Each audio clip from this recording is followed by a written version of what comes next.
Good morning, everybody. Here we are live for our sins. It's 6:02 in the morning on a, fucking Wednesday.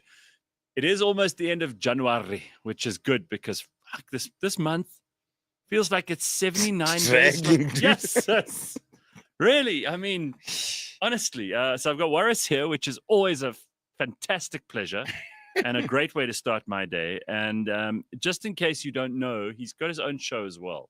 So it's very nice of him to come and spend some time with us this morning. Yes, Nice which actually hasn't kicked off yet for the year. I know. No, that's one of the reasons we needed to get you on. But the That's other it. reason So I was like, you know what, let me go there because I need just someone remind to people talk I'm cuck. alive. Yeah, exactly. So one of the other reasons I needed to get you here today is because we haven't spoken since before the elections. Yeah. And now Trump is the most popular president so far in the ratings of the 20th century and the 21st century. And understandably so. Which is the only time they've ever measured the ratings of a president. Yeah.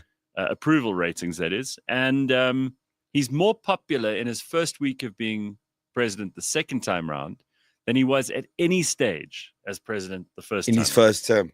I mean, it's amazing, right? It is. And also, you know what I love? Even though he's doing all these really, really dangerous, terrible things that everybody's shocking. Shocking. Can you believe it? As though he didn't promise to do these things on the campaign trail. But anyway.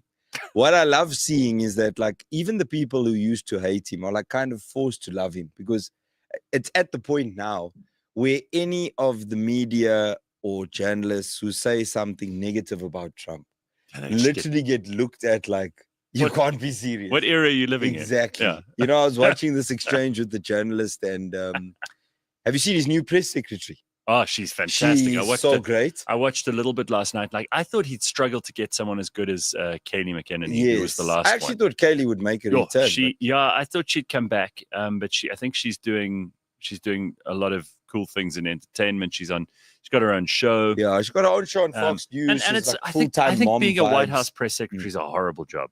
But it's never been such a horrible job as it was with this with KJP. Oh, wow. Karine Jean-Pierre. I mean, what a terrible White House press secretary. The first black lesbian queer. And look how she's ruined it for all those groups, right? So she's ruined it for all of them. Like, this is the problem with this kind of thing. Is like, the minute you are the first, whatever it is, except for first human. If you're the first human to the moon, lekker, then that's great. We celebrate you. And we should. But if you're the first any subgroup. Yeah, box ticker. Then you have so much weight on your shoulders.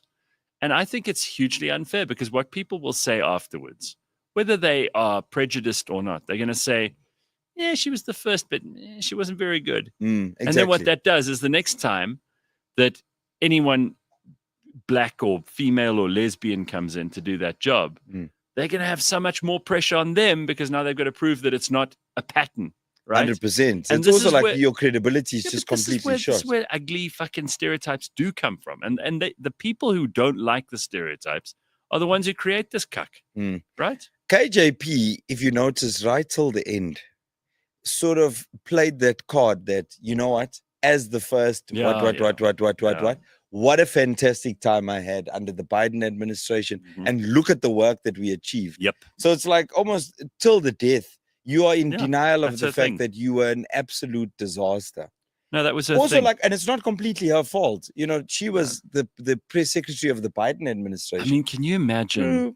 What a terrible position to be in, because you're standing up there and they're like, yo, this withdrawal from Afghanistan was terrible. And you're like, you know, not exactly. You're flicking through your pages there. There's fuck all in that book. It was cuck. You need to just say, it was cuck. Next question. And the guy you're the spokesperson for is half asleep. Half asleep. And you've got to come there and say, he is so sharp behind the scenes, I promise you. And it's like, a horrible job. Look, I don't know how. Some left-wing network will probably give her a job somewhere. And it's not like she's never going to be employed. But pretty much her job was lying to your face for 4 years, which is it's a horrible position to put anyone in, right? And lying about indefensible things. It's cool when you can lie, and it's an easy cover. And for a president who will go down in history as like one of the worst ever. Who possibly the worst ever. He's certainly the worst living one, because Jimmy Carter's dead. So but he made it to voting day. Did you see that? Well, that picture? There were a lot of dead people. Even in this country, you sometimes make it to voting day. Like, God rest his soul, but he looked like a corpse. And they're like, Jimmy Carter just cast these votes. Like, everybody sees that except Jimmy Carter. He doesn't even know who he is. So we'll get into some of this because I think there's a lot to talk about here. We also have to talk about the Janusz Valus interview, which I saw you commenting on, and I was like, wow, we got to talk about that too. Lots of people very, very interested in that story. And lots of people like really upset. It's just like, guys, didn't you know this is what it was going to be? Yeah, I knew before the time. But also, I just don't think, and speaking about being really upset, I don't know if you saw Selena Gomez's video. Oh, I did. I don't know. James, see if you can find the actual video because it's so embarrassing and it's worth playing because I think the days of going online, filming yourself first of all, online having an emotional outburst, those days are over. It's bad. And then posting it, it kind of makes it seem like you did this on purpose. And you did it for you, not for anyone else. Exactly. Like, there's something, and she's crying and wailing and like, she's a disaster. Yeah, right? Bruce, she was having a proper breakdown. It would have been better. That was not about illegal migrants. No, it would have been better also if she just never made it. I like who films themselves doing that and then goes, I know what I'm going to do. I'm going to put this on the internet because people think I'm really compassionate. She tried to take it down. She couldn't get it. Too late. It's too late because the internet remembers everything. Yeah. And it's bad for a number of reasons. It's bad because she looks unhinged. Second of all, you know that it's all a performance, right? 100%. I know she's an actress, and I've got to give her some points for looking truly upset because sometimes she probably was truly upset. Sure. What I dispute is whether she's truly upset about the migrants or whether she's truly a crazy bitch. You know what I mean? Like she could be upset about a vast array of things. If you followed the Selena Gomez story, it becomes like, you know what, Selena, get help. Because if it's a real cry, you know, if you are crying at that level, then brother, you've got problems. As you say, you must get real help. Yes. And being on the internet breaking down is a terrible place. Because she's become a meme now. You've just made yourself Michael Jordan 2.0. Because now people are freezing certain frames where she looks like. It's bad. So bad. And you think, you know, you've probably got $1 billion. She's probably got $1 billion. She's probably one stage was the most followed person on social media. Yes, she was the most followed person on Instagram. And I think that this is it's over for people who want to emote on camera. It's just enough. Also, because you made a good point that people know what went into me seeing this video. So you sat down, okay, you gave something a good old think, and then you set up your phone, and then you obviously had to like hit record like on some. Can I tell you what? Go. I'd be embarrassed. You know, I can't. I feel embarrassed. Maybe it's just because I'm old, but I feel embarrassed taking a selfie.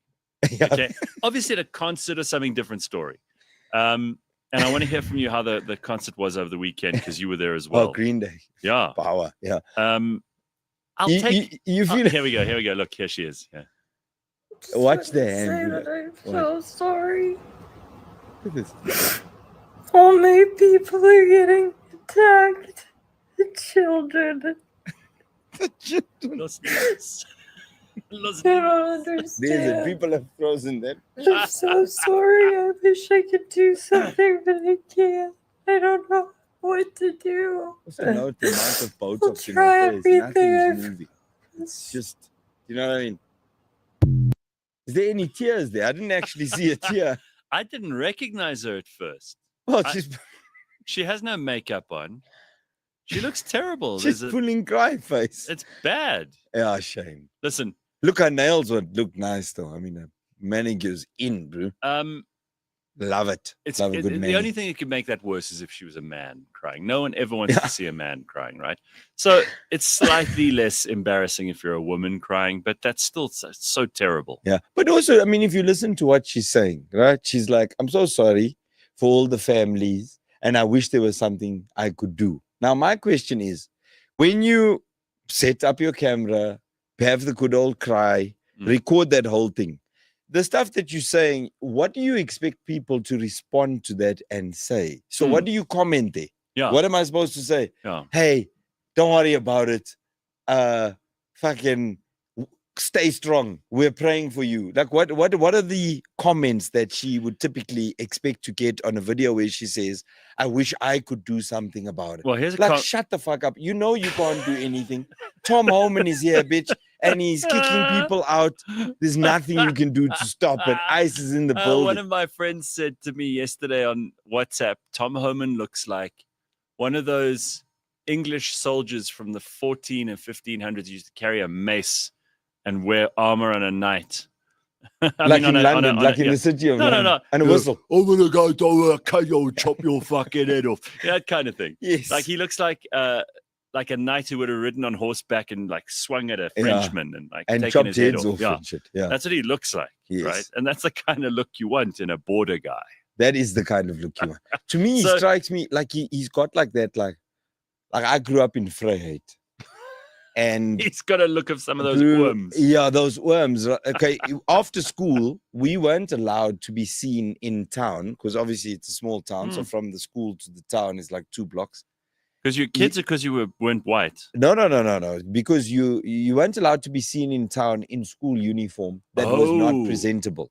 So say, for example, at school, you were playing soccer at break time and your uniform was dirty. Yeah. You know, you couldn't take that uniform and go to Spa and walk around or go buy something. Because if there'd be these worms that would see you and they'd be like they'd put their glasses down or whatever. And then they'd be like, Sian, komiso.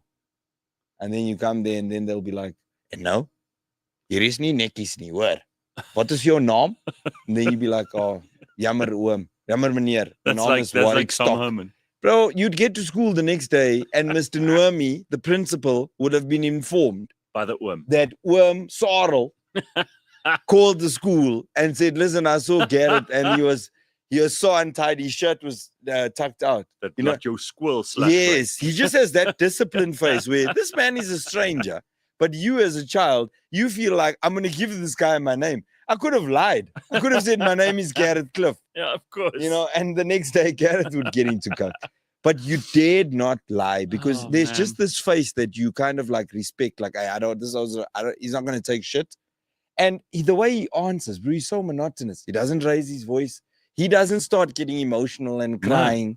He's just like... And there's this funny thing that's going on, like the Democrats and a lot of people in the media, but I repeat myself, say, you know, are you going after the criminal ones or the ones who are just here illegally? Or the violent offenders. Guys, they're here illegally, therefore they are criminals. that you know, it's not like the murderous, rapey one is worse than the one who came across the border to trade drugs or whatever. It's like, anyway, they don't understand. I'm a big fan of categories. Okay, like I feel like this is why people hate you on X. True. Yes, they hate me because I feel like what we've done, and actually just remind me of this, but I saw this with News 24, our faves. Oh, yes. But categories are important. And I understand where the Dem reporters and the journalists are coming from because they recognize that categories are important. Yeah. Now. Yes, finally.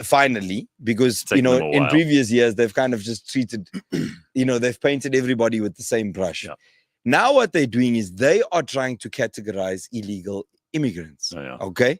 And I think it was so clever and so sharp of the Republican side, the Tom Homans, the new press secretary, because often what the mainstream media does is they jump onto these catchphrases and they jump onto these terms like, you know, illegal immigrants or illegal criminals. Or the dreamers. You understand? The dreamers who came here chasing the American dream. Right. Like they tell this whole narrative that these people are good, innocent future doctors. Yeah. You know, like Douglas Murray always speaks about it. It's like, not everybody coming in here is going to become a rocket scientist, fam.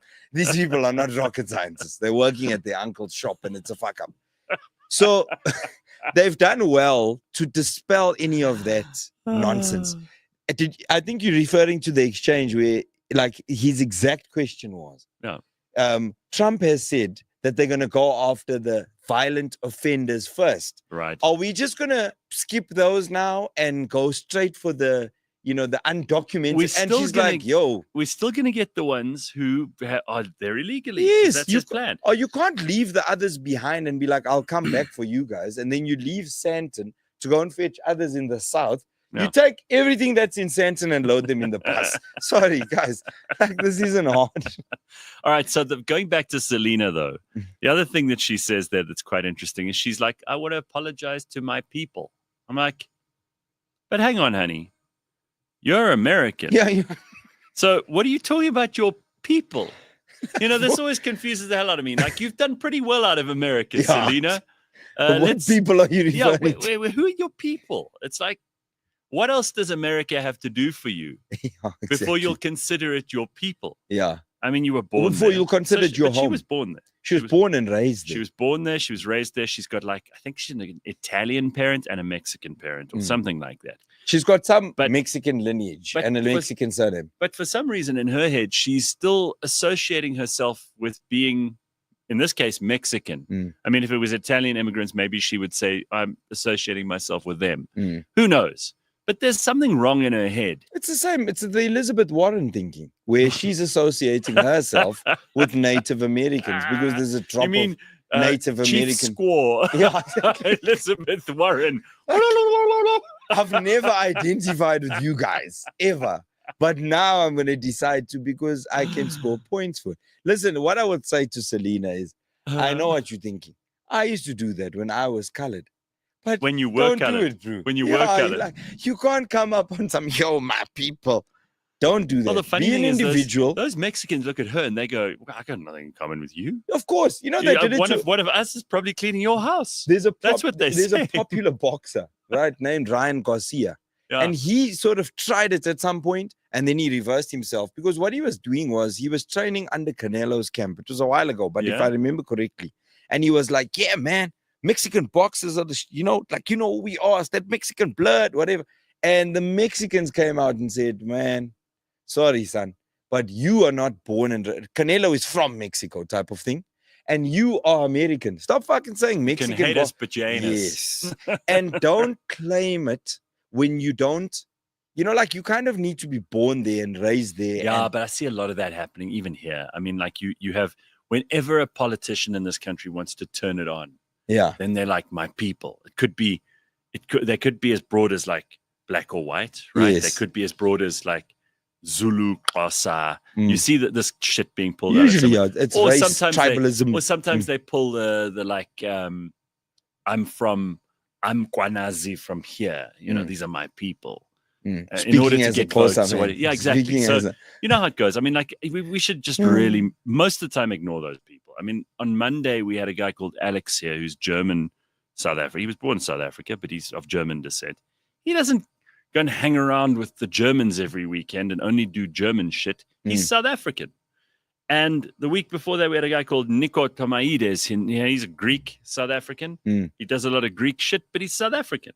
Like, we should all get over ourselves and make ourselves, you're here, whether you like it or not, right? Yes, and you're South African first. Make your contribution, else go somewhere you really want to be and become that. It's like those people who, they keep supporting the Blue Bulls, but they live in Chicago. Yes, different kind of bulls there. Okay, yeah, sure. Right? Different bulls.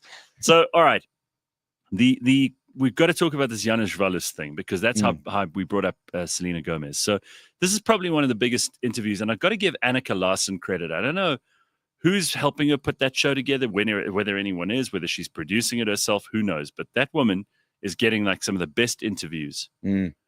She set herself up. She doesn't do one all the time, but when she does one, it's good.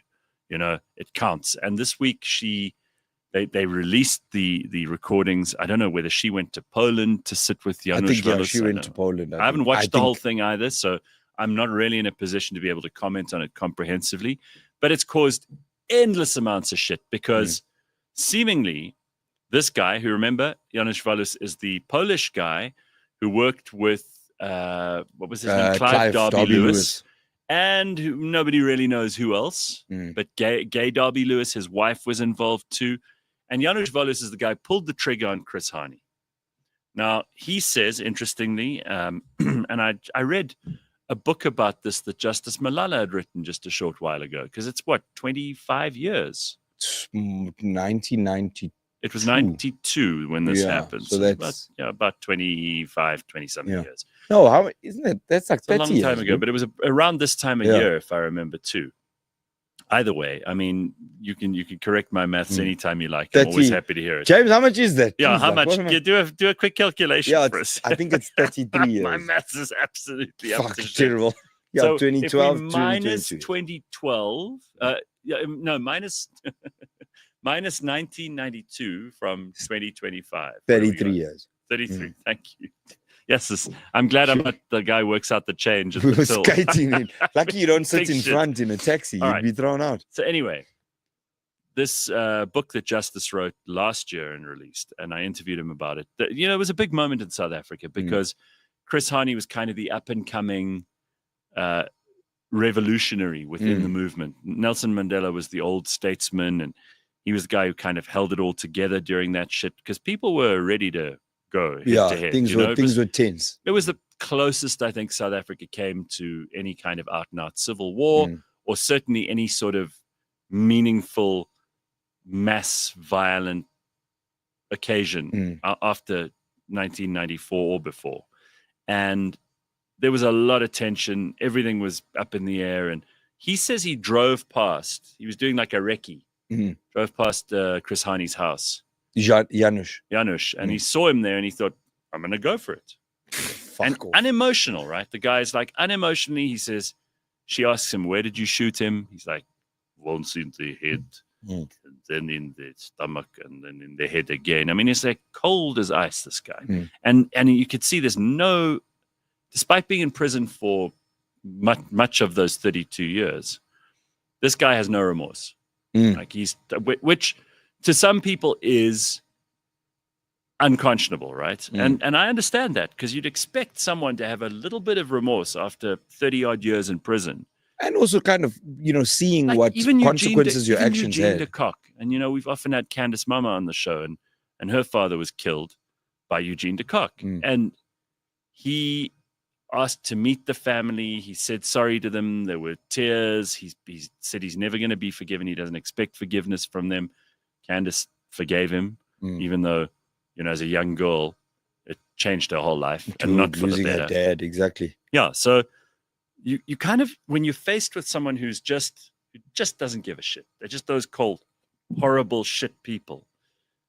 For some people, it's inexplicable, right? And then people are saying, no, we should have kept him in prison. You should have died There he there. is. I I saw mean, a lot of comments like that. But I don't know. I mean, he's done his time, and he doesn't give a shit. What's it going to help to keep him in jail? He clearly didn't have the worst time because he's still alive. I mean, you'd think someone like that would have been killed in prison. They must have I think isolated it's almost him like he was isolated from general pop. Whatever happened, the guy is still alive. So Thabo says, kudos to Annika. I do feel she left out some of the key questions. Well, she is the only person I think who's got to speak to him. And it's just interesting to me that you said it. This is why I'm thinking of it and why I wanted to have you on the shows. You said this is almost like our JFK moment. Because the Americans they've been obsessed with, and they've just released, Trump says, all the remaining JFK files. So maybe we'll eventually get to the bottom of how. We know it was the government in some kind of conspiracy. We know, but we don't know. And now hopefully we'll get the details. I've read books and there have been endless theories. You remember the movie JFK, Oliver Stone? And back documentaries. Into the left, all that kind of shit. Yes. I mean, there's theories that he was shot from the front, like the driver Right. shot him over shoulder. All of this shit. But South Africa's version is Chris Hani's assassination, because people have always been whispering, especially within the kind of political circles and especially within the ANC, is they say that there were some of their own people involved and they're not sure who. And Valush said in this interview that apparently Clive Derby-Lewis had met with Jacob Zuma, among others. Of course. And Jacob Zuma was the kind of ANC chief intel guy. Intel guy, yeah, true. So there's a lot more to this. Look, if anybody was expected to know that this assassination was being planned, the theory is that it should be Jacob Zuma because he was the intelligence I mean, guy. because I always used to hear rumors about, no, it was Thabo Mbeki. Yeah, and then there's also rumors that it was Cyril. And then it's kind of like whoever's in the position of leadership. Choose your past president. And the thing is, if one knew, all knew, that's my thought on it. The ANC can't keep secrets. Yeah, so you understand? I leaky feel like, buckets, this whole theory that Zuma knew, but the other oaks didn't know, I don't buy that. I feel like if Zuma knew, Mbeki knew, Mandela knew, everybody knew. Maybe they didn't know when it's coming, you know what I mean, or whatever. But if that is your theory, hypothetically speaking, they all knew, or nobody knew. But, maybe it's also like a little bit of JFK effect in that I was driving past and I checked him outside his house. And then I said, hey, let me fucking pull out my rifle. And no, that's nonsense. They were definitely planning. They were planning it, but I just feel like, to shoot him outside his house, you'd need to know at least what his movements were to a certain degree. And also, didn't he live in Soweto? No, he was in Benoni. He was okay. Yeah, he was in Benoni. You see, I don't even know that. So, I'm just looking at the Dr. Robbins says, I remember 10th of April, 1993. I remember I was at home on holiday after my first term at varsity, and Wits delayed the opening of campus after the holidays because there was so much fury and fear. Meh, says Indy. They destroyed the important files. This could be JFK or Hani, because both they would have done the same, right? Destroyed the important files decades ago. It's going to be a nothing burger. Look, Lee Harvey Oswald was taken out not long after. Yeah, by Jack Ruby. By Jack Ruby, who was in turn taken out not long after that. So, Americans kind of clean up their assassinations. I don't know why. For example, I think it's kind of clear to everybody who killed Bobby, because that was Saran, and there were lots of eyewitnesses. Oh, Bobby Kennedy, yeah. Yeah, Bobby Kennedy Jr.'s father. Yes, right? was also... He was shot in the kitchen in a hotel in California after he'd made a speech. And we're going to go on and we're going to win in Chicago or whatever he says. And then he walks off the stage with his wife, and they're going to be taken around the kitchen side of things by security oaks who supposedly know what they're doing. Well, obviously, and a guy called Sahan, who was a Palestinian, that's how he described himself. He's the one who shot him right there and then. And as he was dying, there's been so much reporting on this since then. Because they've got pictures. They've actually got the video of the whole thing happening. It's bizarre, man. You can find all this stuff now. The Bobby one, I'm not too... And as Bobby's dying, he's like, is everybody okay? And then... Is everybody okay? On the video? Yeah. Oh, I thought you were going to say there's a video of him saying, the CIA did it. And they edited the audio. I mean, if I were... And I saw Trump after he'd signed that bill to... Well, not to the bill, declassify. Executive order, right? He says, give this pen to Bobby Junior. He's like, give it to him. He's having the best time, mate. He's did you see? Thoroughly enjoying this moment. I know people love a little bit of Trump just being an asshole, right? So I saw this today. Jim Acosta is the guy from CNN. He used to be in the White House press briefing room. And Trump used to do a lot of those briefings in the beginning himself. And then he'd go, oh, Jim Acosta. And Jim would always ask him like the tough, but he was like being a bit of an asshole, and Trump never liked him and he never liked Trump. And Jim has probably spent the last 6 years kind of putting himself up as Trump's alter ego, as his arch nemesis. Yeah, the non-Trump, right? Yes, in the media. The anti-Trump. There we go. So this is what Trump says, because now Jim Acosta was moved from his slot on CNN because the ratings are really bad now. Because everybody, as Warras said just a moment ago, everybody's now kind of, you don't want to be too anti-Trump because then you look like you're still living in 2016. So Trump puts out this on his Truth Social. He goes, wow, really good news. Jim Acosta, one of the worst and most dishonest reporters in journalistic history, a major sleazebag, has been relegated by CNN fake news to the midnight hour, Death Valley, because of extraordinarily bad ratings and no talent, he says in brackets. Word is that he wants to quit, in capital letters, quit. And that would be even better. Jim is a major loser who will fail no matter where he ends up. Good luck, Jim. Trump is like, it's the ad libs. Like that sentence could have been it's so much shorter. It's so fun. But he takes the opportunity to take every dig at. He did one about Selena Gomez. Did you see? No, what did He's he like, say? sorry. Let me find it. But It's just while so I find good. it, I was going to say on Annika Larson, right? I didn't watch the whole interview either. And I saw from the comments, right?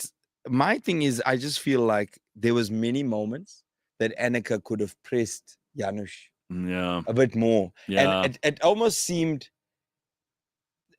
I want to use the word staged for lack of a better Like word. maybe they'd had an agreement before. You're not going to ask me Yeah, this, you're not going to gonna ask me this. that. And also the people with whom they had that agreement. I would Oh. like ENCA to disclose, because I feel like Janusz, whatever his name is, that guy, we had him here in jail for 30 years. A parole condition could have been, listen, brother, you're going to need to tell us the whole truth. Like with and the nothing but the TRC, truth. where if you That's it. told the truth, then Yes. you wouldn't be charged. Yes. Did he Right? not appear in front of the TRC? I don't know. It was that a long he- time ago. I don't know that he did. 'Cause Yeah, I don't but think he would have had a chance. He certainly wasn't one of the people that. Well, if he didn't, then remember everybody that appeared in front of the TRC supposedly committed whatever crimes they committed for political reasons or under instruction. So it was your opportunity to come and say, listen, I'm flipping Kalapweta, Yeah. and I only did what I did because my superiors made me, But and I also- thought I'm doing it for this reason. I mean, wouldn't that have been the move by him? Because then he would have immediately, people would have turned their attention to the guys behind That's the it. curtain, Yes. Yeah, you know? and save yourself. The puppeteers. But what if the puppeteers were the guys putting on the show? You see, now you kind of like the theories that people this is the have. problem. Okay. Yeah, With the that's absence, why it's JFK-ish, in the absence of information, we will come up with a conspiracy theory. big time. Right. And this guy hasn't done anything to dispel any of those conspiracy theories in that interview, in my opinion. Yeah. And that's what people are saying about the declassification of the JFK documents. I was watching Piers Morgan, and one of the commentators he had on said, look, we're going to get all the information that's in this file, and then people are still not going to be satisfied with the information presented, because we want to believe that it's this huge conspiracy where perhaps it actually was just what it was. Yeah. In the same way, it's like maybe Janusz Wallace was just driving in Benoni Lone and saw gunman, the- maybe he just took a chance. That's it. you And know? was completely happy to spend 30 years in jail. Well, he doesn't look like he's a very emotional dude. Yeah, dude, he's giving like Winter Soldier vibes. Have you watched the Winter Soldier? You know, Captain That's America. Exactly right. They read this like these 6 words like Manchurian Candidate, and then he's like, whatever, I'm ready to comply in fucking Russian, and he's got a fake arm. And then, in the Marvel universe, he's this guy that's like a ghost. That's what Janusz is giving me, because he just sat there cold as fuck, emotionless, zero remorse. Yeah. And he's also not I wonder really... if he's like raised by wolves or something. Yeah, well, he's Polish. This is what Trump said, right? What did he say? On Selena Gomez. He says, many Hollywood liberals have taken our actions to secure the border very personally, and are no doubt surprised that the government finally did something after years of inaction. Actress Selena Gomez, best known as the third amigo on that murder mystery show. On that murder mystery show that Chevy Chase wouldn't touch, posted a video to social media where she was in tears over the deportations. Selena, these are people who broke the law by coming here. Some have also committed other horrible crimes. I hope Selena is just as upset about the victims of these crimes. Focus on your career. The people want a sequel to Spring Breakers.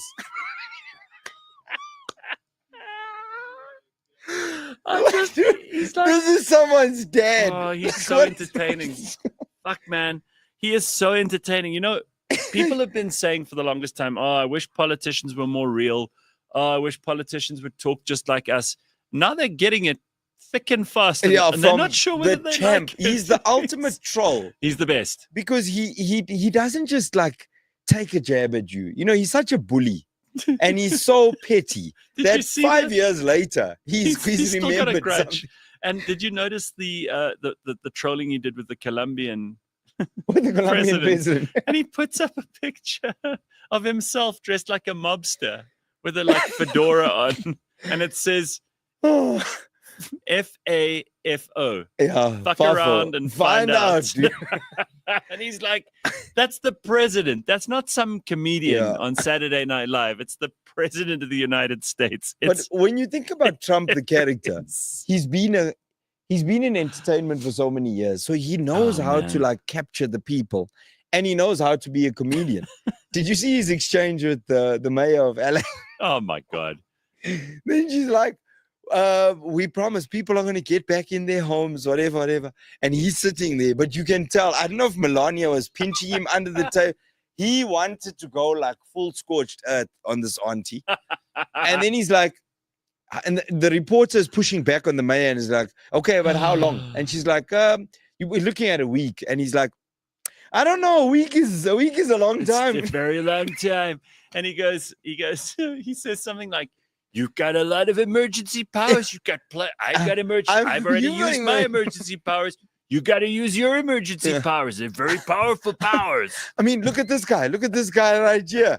This guy can get his house straightened out. 24 hours, eh? He says 18 months. This guy over here, 18 months. It's hilarious. He's so comfortable in front of cameras, microphones, and under pressure. And I mean, this guy has been through the ringer. Like really, the last 4 years, I don't think anyone in politics has had as hard a time as he has. So he's kind of bulletproof now. Literally bulletproof. Yeah, you see, I almost got killed, right? So let's just enjoy the ride. If you really hate him, you got to get over it. Like I see Jim Acosta now while we were talking about it. He's posted that same thing and he goes, ooh, looks like someone has Jim Acosta derangement syndrome. Oh, fuck off, Jim. No, Jim, it's not the same thing. You're not that important. You're not the same.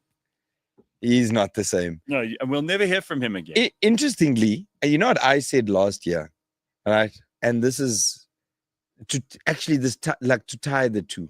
I said that if this is our JFK moment, right, in terms of Janusz Wallet. Yes, yeah. Jacob Zuma is our Trump. Yes. Okay. Absolutely. Because in Totally that agree. interview that ENCA conducted, Janusz, in my opinion, has got very little credibility as a source of information.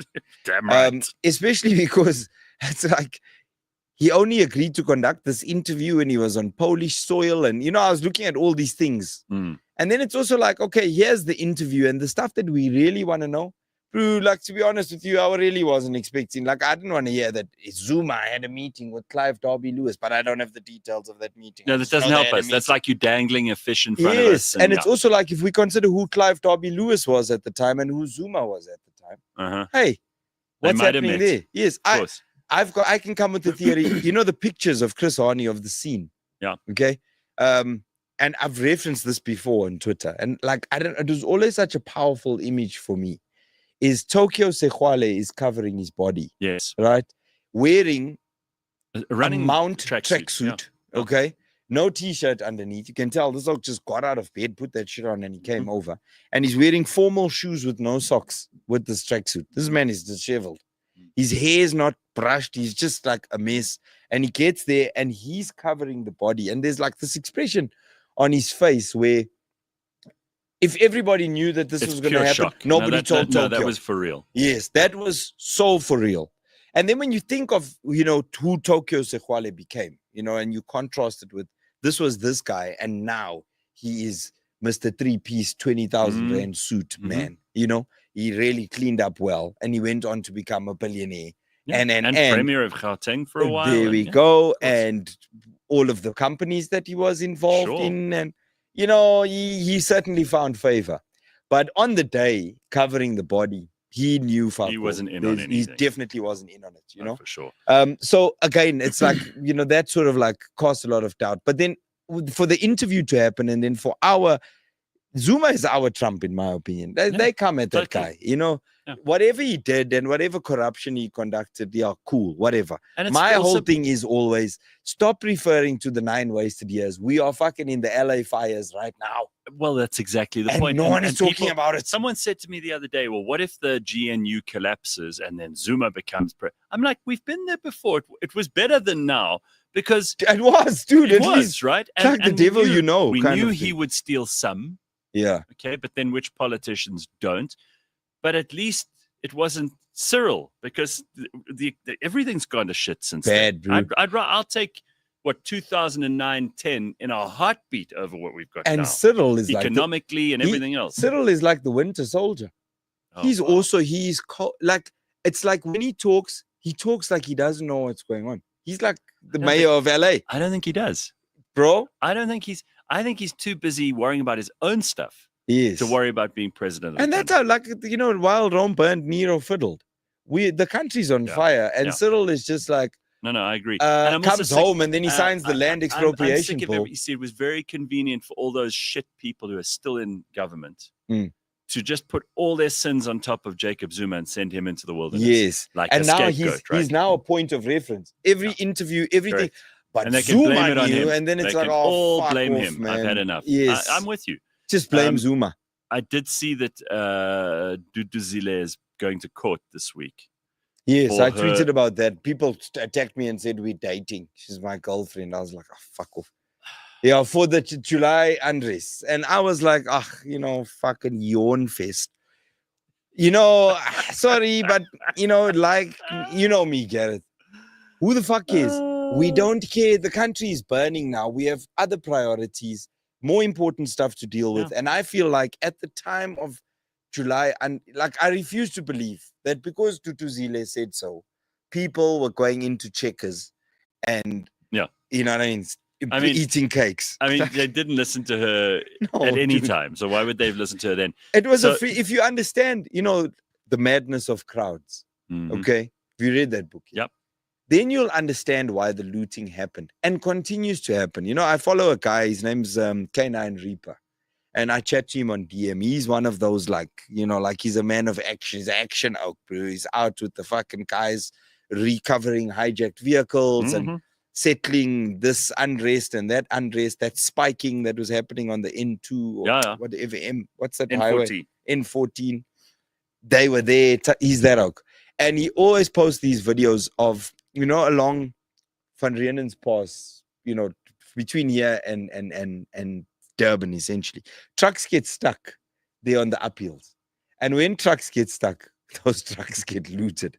Now, Tutuzile is not telling those people to go and steal the meat or the fucking fact, potatoes on The the funny truck. thing is that a truck will break down on this part of the N3 where no one There's is no one. for miles. And as soon as they fight, like, I don't know how it happens. They come out of the ground or whatever. But that One stuff person is stops. gone. It's gone within 15 minutes. It's amazing. Like you want to talk about a total clear out, right? Yeah.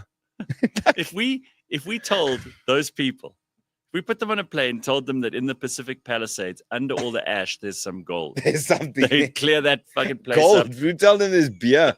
Tell them there's black label courts. They'd clear it up. Flatten that place.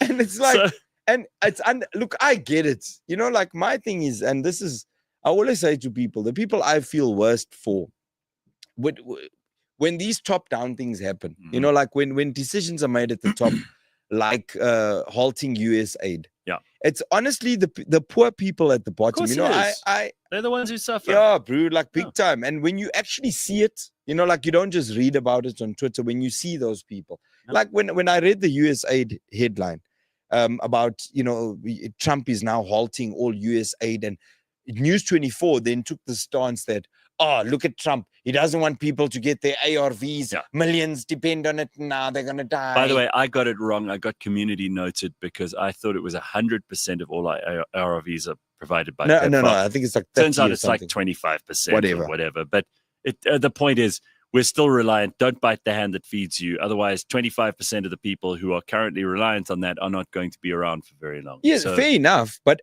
you know, if I can direct you to another policy point that Trump made was he started Doge, which was supposed to be Elon and Vivek. Yeah.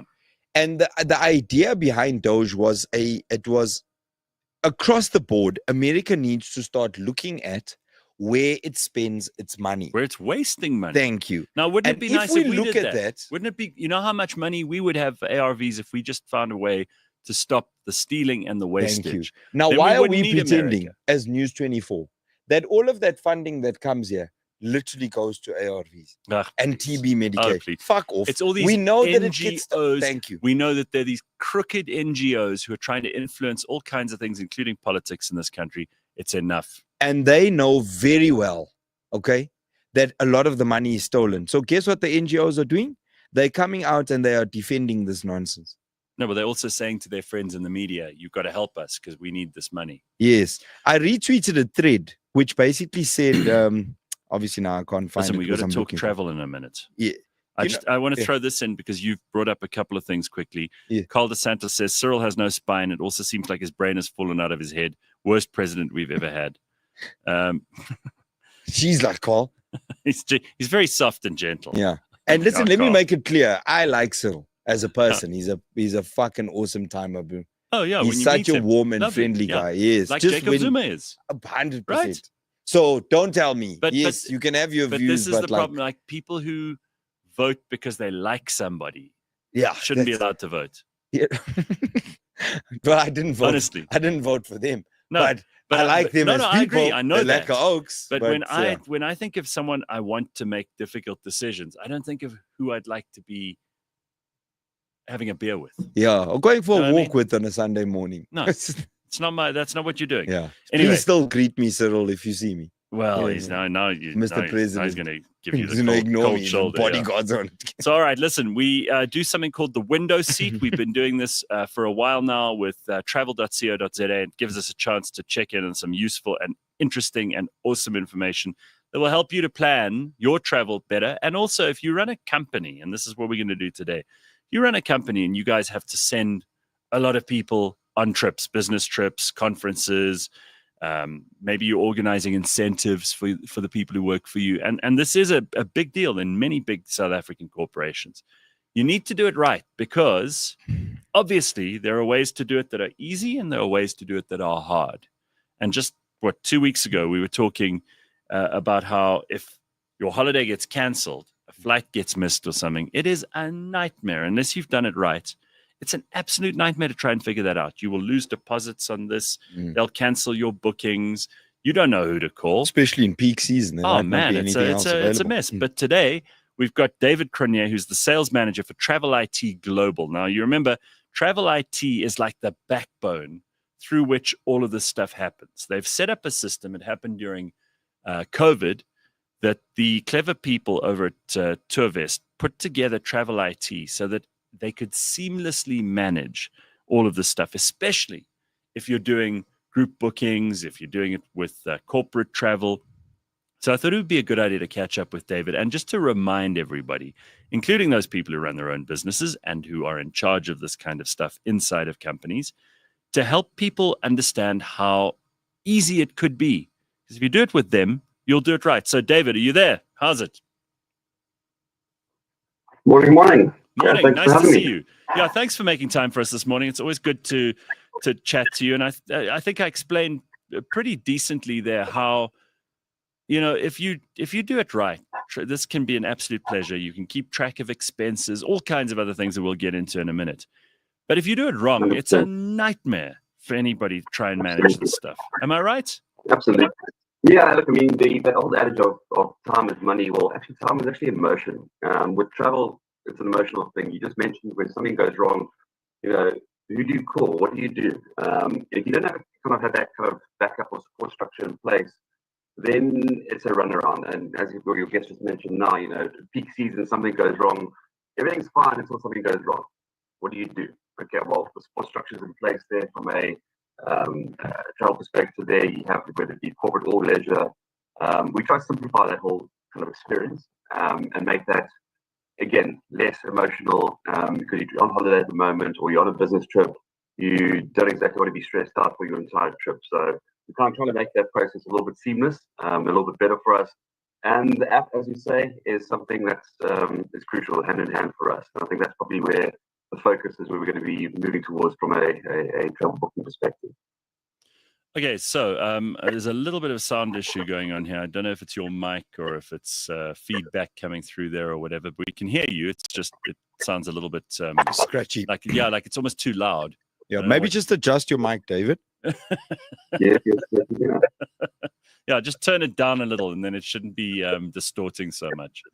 Okay, so to help people understand it, you mentioned the app, and obviously the last time we spoke about Travel IT, we were talking about Travel IT Global, which is where it's become something that's now, going all over the world and really could serve as a blueprint if other companies are smart all over the world for how you could do travel in every which way.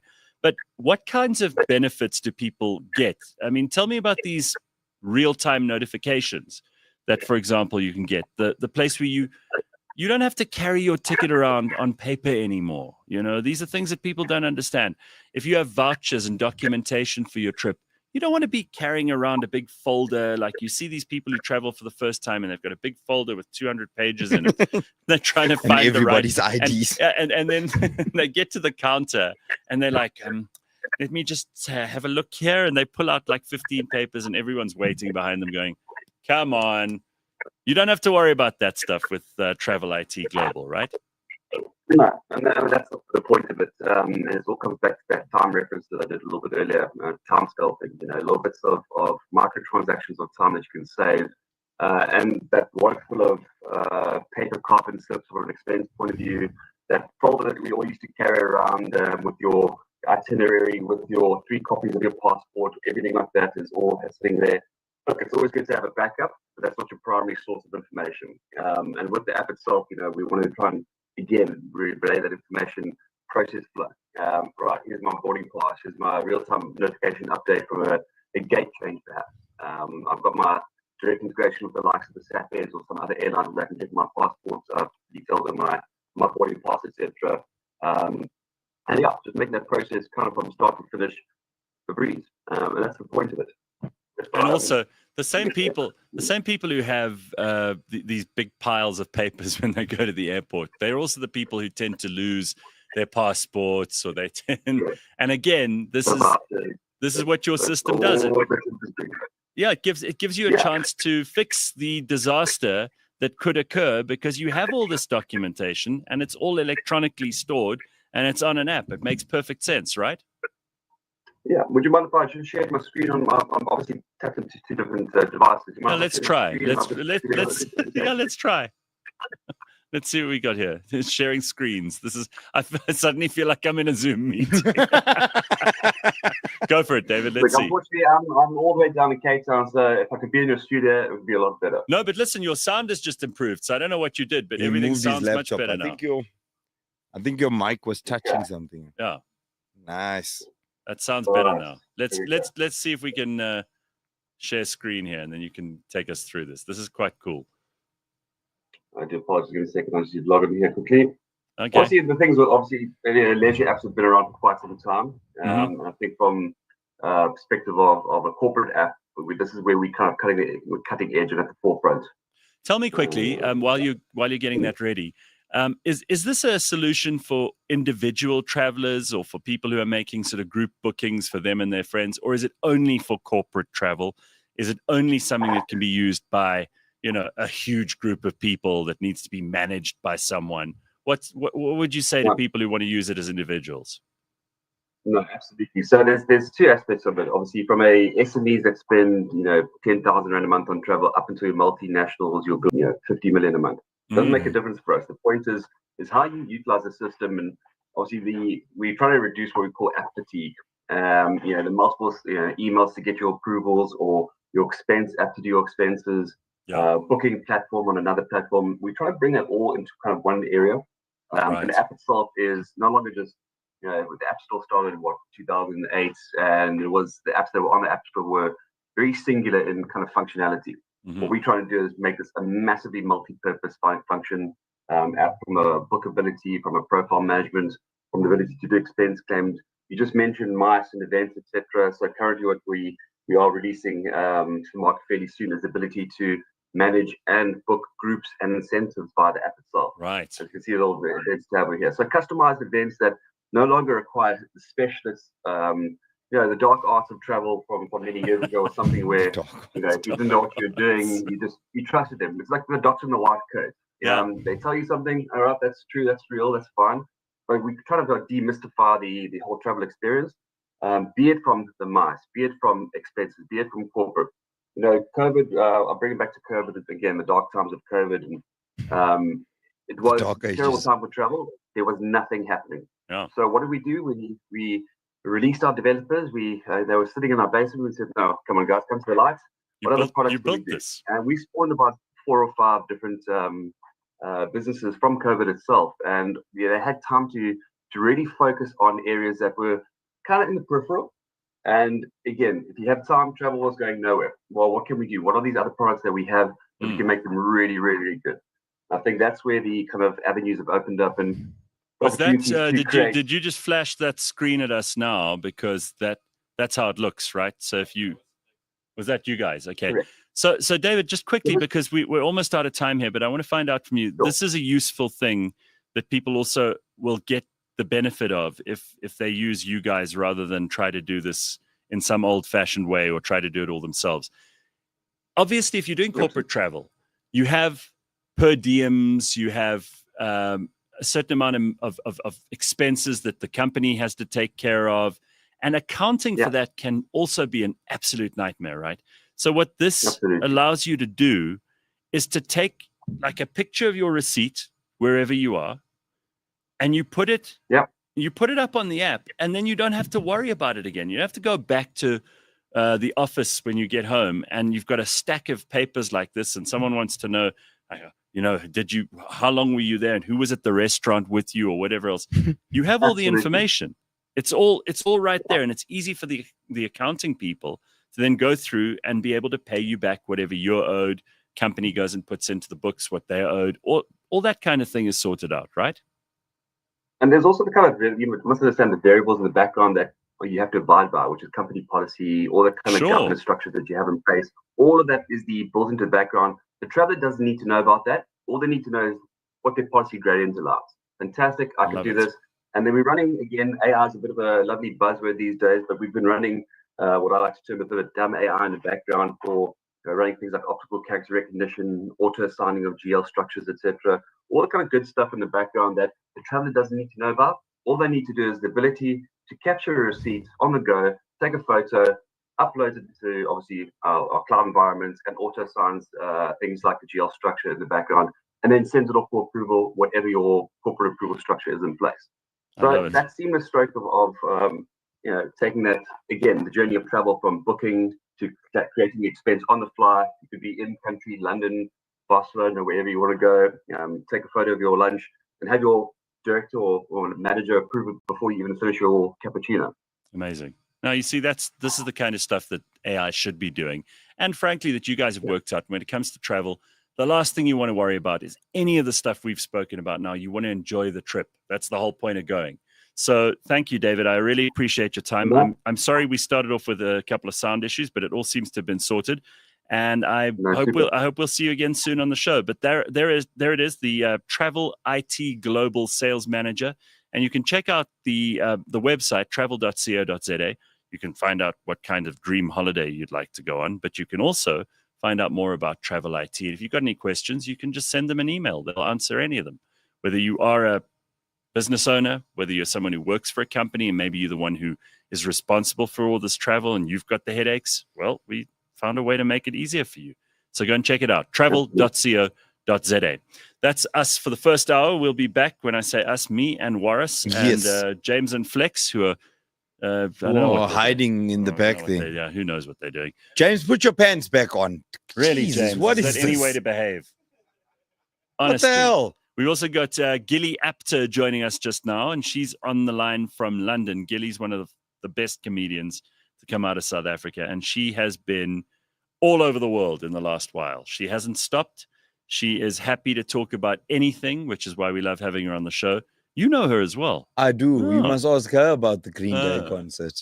Okay. So we'll find out how Gilli is in just a short while. Stick around for that and a whole lot more.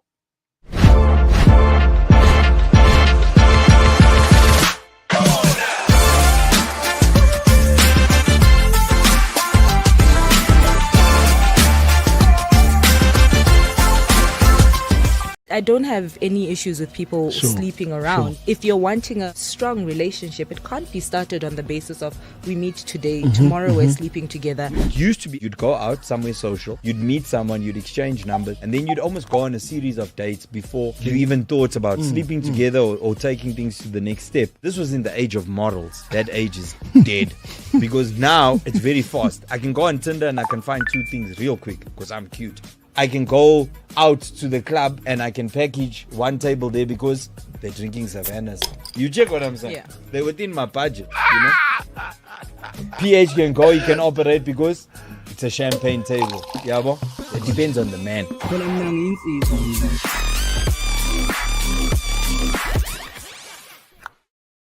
500. Where you at with that? I've just, I've never understood it, but shout out to the milk. Indy 500, 25th of May. Now, I'm bringing this up because this is actually, they say this is the single biggest sporting event, motorsport event of the year. Check the size of that trophy, okay? That's the Borg Warner Trophy, I think it's called. Borg Warner Trophy. What do you think that trophy's value is? Just break it down for me. I have no idea. That trophy is valued at $3 million, okay? It stands... It looks like that. It looks like... So, if you win, your face goes on the trophy. Actually, they put your face on it. Yeah, This thing is so cool. The Borg Warner Trophy is so ginormous. This has been going since 1911, the Indy 500.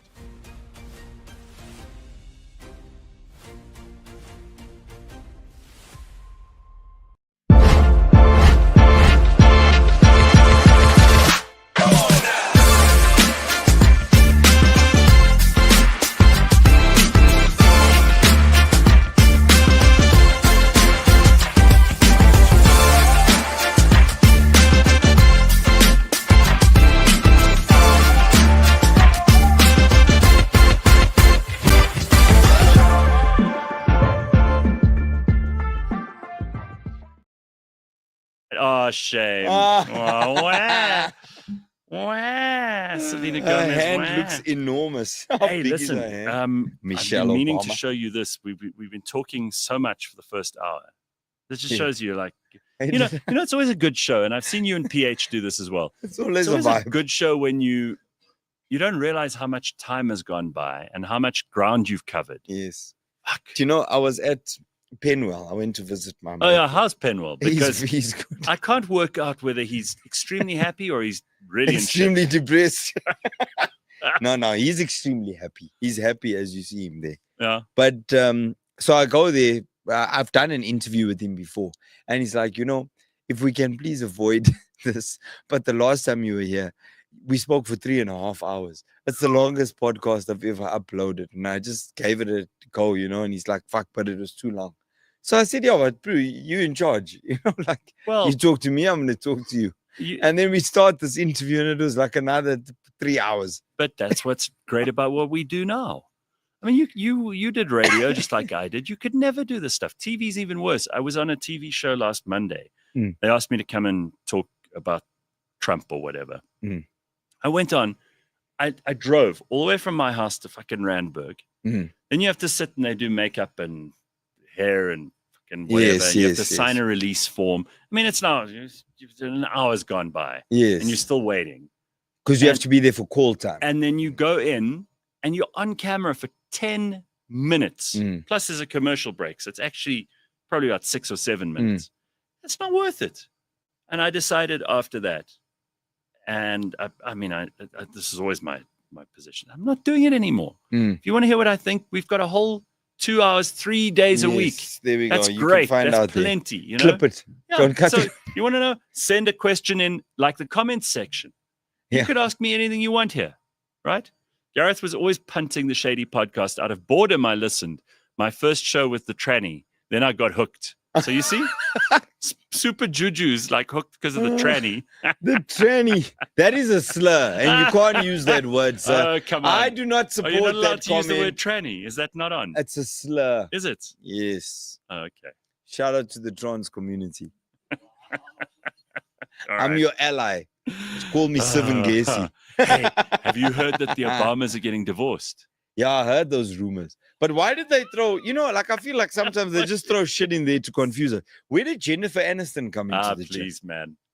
What the fuck did that, Please. Talk about a distraction. yeah, I was like, Jennifer Look, Aniston. I thought it was weird. I understand that that Michelle doesn't like Trump, right? And Yeah. she probably wouldn't want it to come. But I mean, even crooked Hillary came to the inauguration. You kind of have a responsibility as the wife of the president that you've got to be there for him. It's part of the deal. That's it. You're yeah. not there as Michelle Obama. You're there as the But former that's first the lady, problem. right? Michelle has So- become that now. Is that if you've noticed what's happened to Barack since 2008, Yeah. is when he came on the scene, Michelle was his wife.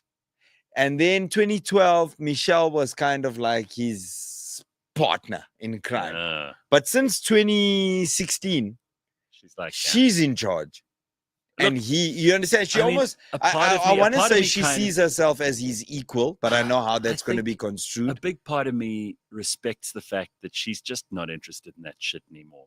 She doesn't want to, they asked her if she'd run and she said, no, I'm not interested. Yeah, I but she think she was means it. interested. And at the point at think which she she was was? interested, I think she expected Barack to be first husband.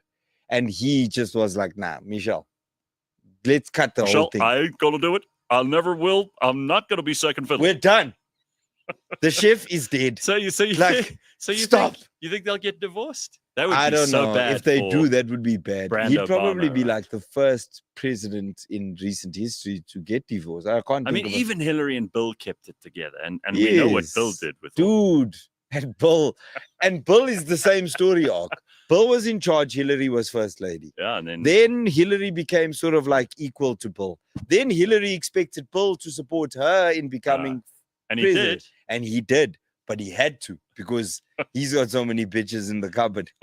Like, he's got a long hit list. You know what I mean? Oh, come on, Hillary. Do you have to run? I don't want to have to go out there on the campaign trail. And then she says, Bill, he has 2 groupies. And he's like, Well, no, listen. thank you. I think if Barack and Big Mike get divorced, then they get divorced. It's none of our business.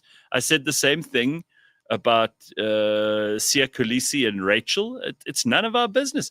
I know people like to talk. It's gossip, Yeah. but it's got fuck all to do with us, actually. Also, Sia and Rachel. But that was a bit sad. No, well, yes, it was sad. Yeah, It's always because, sad when they're like because the they've first got couple. kids. Yeah, of Yeah. course. And people, we invest stuff in people who we have no business investing stuff in. Yeah. That was always my point. We invest to the level where we expect these people not to actually be people. You know what I mean? Yeah, Because the we comments create this- around that time were very much like, oh, what do you mean? You guys are mom and dad. And I was like, no, they're Yeah. not your mom and dad. no, They actually have a because you had a normal- bad relationship with your mom Yeah, and dad doesn't mean you can because you're substitute them in. damaged. It's So like- you can't just subs them in. Okay, so here's something I would love your comment on. Subs Okay, them this is somebody called. I'm just going to get this right. This is someone called. Oh, there's James. The Oh, servant. James. Well done, James. James, Just pass it from there. You don't have pants on, dude. let me just take it. Yeah, please. You can't Please, come on here with James. no pants. There you go, Warras. Why does it point in that okay. direction? So here is Thank you. a woman called Dank DeMoss. You ever Okay. heard of her? Dank DeMoss. Can't say I have. Okay, well, you're about to see her in all her glory. She is suing Lyft over what she calls size discrimination. I think I saw her. That Okay. fatty. You can't miss her. The fucking Hubble Space Telescope can see her, okay? She's a rapper or something. She's basically she says she's a rapper, but now Oh, God. in this video clip, which is from some news network in America, I'd love to give them credit, but I have no idea who they are. Yahoo. Remember that? Some small local station. That's Anyway, why you're Yahoo. they show her, but then I also want you to take note of how sleazy her lawyers look. All right, because she has sleazy lawyers. The devil's in the That these details. people are now going to sue Lyft, which is like Uber, for hundreds of millions. They reckon they're going to get hundreds of millions. She's looking for a meal ticket in more ways than one, and they're going to help her get it. So here's the problem, according to her. Watch this, and then we'll hear Warras's comments. Cars that size before? Yes, I have. Yo. I've been in cars. Stop the video. Deja Blanding tells us she was just trying to get to a Detroit Lions watch party this month when the lift pulled up. As I'm walking, I see him like making faces or whatever. I'm like, oh man, I don't know, like it really hurt my feelings. It looks like a lift might be hurting pretty soon too. I knew it was illegal and I knew that it was wrong. Her attorneys, John Marco and Zach Runyon, say weight is a protected characteristic in Michigan by law. It would be no different than a driver pulling up and saying, you know, I don't want to have black people in my car, or I don't want to have Christians in my car or Muslims in my car. It's the same. Under the law, it's the same. The lawsuit is filed. Since she posted the encounter on social media, other full-figured folks have reached out saying the same thing happened to them. I really want people to see like what we go through as bigger people. You know, the kicker part was when he started to talk about his tires. You know, I feel like that was a slap in the face. That was like my tires, you know, like. The driver tell him my tires. Yeah. So there's a lot to take in there. So first of all, what really offended her was when he said, well, my tires. My tires. That's the first thing we take out of that. Second of all, what a sleazeball is her lawyer, right? Dude, he looks it. He said to her, listen, we're going to go on the take here. I bet you he approached her about suing. I'm sure he did. Yeah. Okay. Did you see her walking down the passage? Because my mug, even though we're here in South Africa, my mug actually did like Jurassic Park vibes on my desk, right? Gorlock the destroyer. And really, her name is Dank de Moss. Yeah, that's a terror. I mean, that's just she chose that. What she's trying to do is she's trying to sue lift. B, she's trying to get like a bit of clout going, and she's trying to push her rap career, all in the same lawsuit. And that fucking slick back idiot told her it's possible.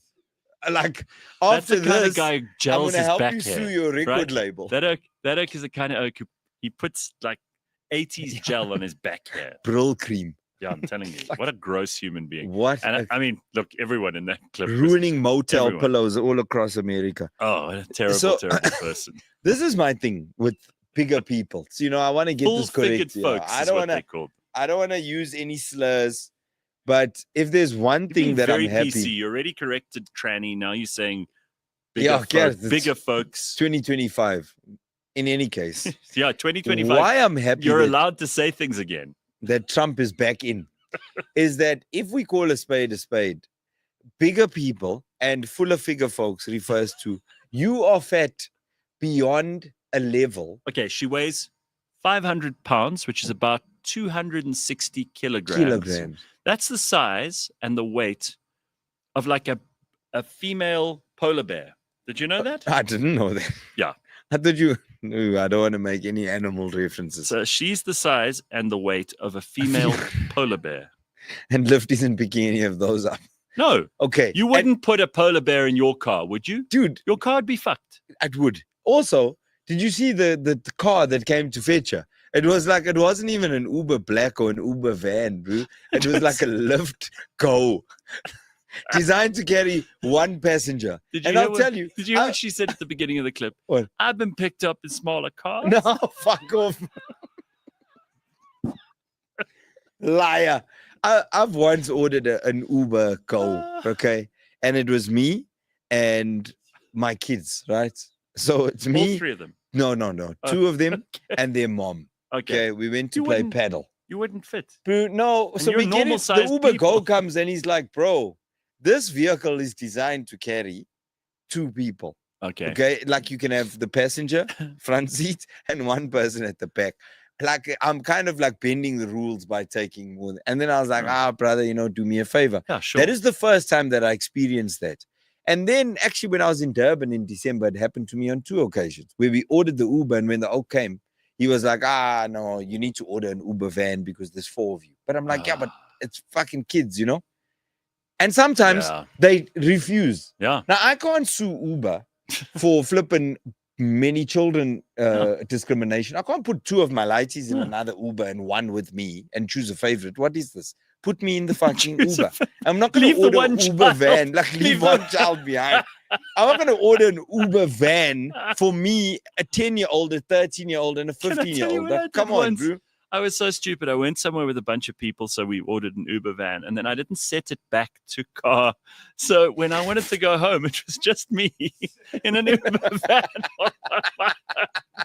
I felt like her. It was a whole van. I could have chosen any one of 9 seats to sit in. I felt like such an idiot. Oh my god! But All right. at least you were under the weight limit. What she's failing to understand is me and my 3 kids weigh less than her alone.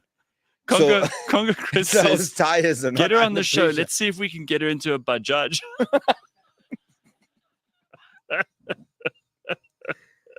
I also see Colonel Chris Wyatt, who's in the comments here. We've spoken to him a couple of times. Nice to see you, Chris. He says, I wonder if Southwest Airlines demands she pays for an entire row of seats, not just 2. There she is with her sleaze bag. Look at that picture. What the hell, bro? And look at her gunt. Look at that. That is an incredible. That is a lot, eh? Wow. Look, one has got like slick back too much hair, and the other one is slicking back that fucking bald Oh, head. look at him. He's also in it for clout. I'm telling you. Yeah, big time. Right? And I look at her. can actually, Look I at her. can just imagine this guy, dude. These two, look at these 2 fucking idiots believe they're going to get hundreds of millions. They really think they will. Yeah. I can imagine him at like a bar in the West End. Oh, man. You know what I mean? Chatting up every chick who doesn't want him Every anywhere chick, near. brother. As soon as he's probably got Yeah. bad breath and like BO, and he comes up, hey, honey, I'm a lawyer. Can I Smelling help like you? hair. He gives you a card. He's one of those. He's one of those that like, as you're sitting, can I buy you a drink? Yeah. And then the chicks are like, nah, it's all right. Just leave me alone. Yeah. He's like, here's my card if you ever need legal advice. And you and you come to tell him to go away, and he's like, hey, Gareth, ongenome Oh kennis. my god, yeah, they have to have a conversation. Hey, Vian. Vian. Vian Oh Leroux, my god. procureer. All right, so here's something else I wanted you to see. Apparently, if you take Shazam, which you use to identify music, if you hear a lekker song and you're at some other Shazam house or you are at a bar or whatever, you Shazam the song and then you've got it and you add it to your playlist. So apparently, if you Shazam a flushing toilet, guess what comes up? Take a look.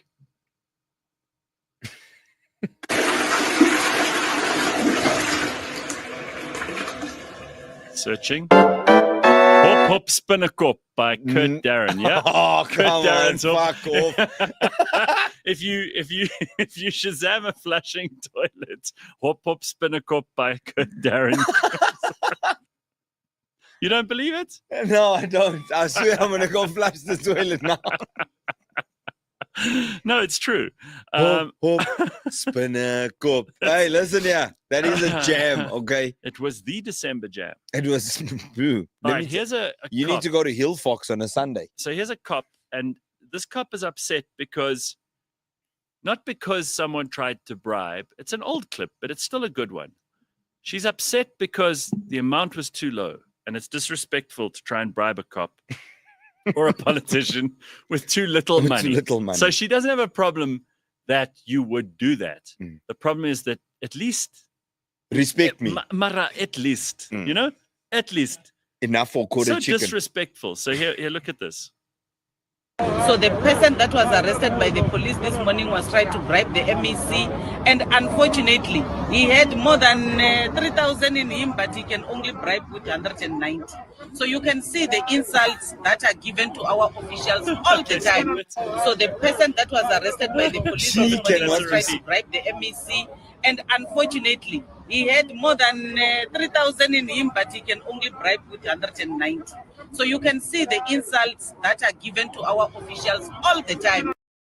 It's an insult. So we played it twice because you actually need to understand how she views this as a problem. Did you see how she turned? More than More than 3,000? You know, she's 3,000. looking for somebody Yeah. to agree with the figure She's on like- hand. But she's horrified that the oak would be like Would pull out he would try to 190. keep most of his own money. And it shows, you know, I don't blame him. He probably thought, you know what? Fuck you guys. Here's Yeah. $190. Leave me alone. Yeah. And they were like, you have more than 3,000. I mean, he probably looked at them. He probably thought, these are crooks. Yeah, I'm not going to give them a lot because they're crooks. I'm going to give them 200. I'll give them the BIM 190. He rounded it down. You know how the shops round it down so that you think you're spending $2.99, but it's actually $3. Yeah, there we go. You're saving. He's like, I'll give you 190. Bonus. He probably gave her the notes that were not 200s. And he put all the 200s back in his pocket and was like, I've got this. 190. If they didn't see the rest of the notes, they would have taken the 190. She's lying. She's not being honest. She would have taken the 190.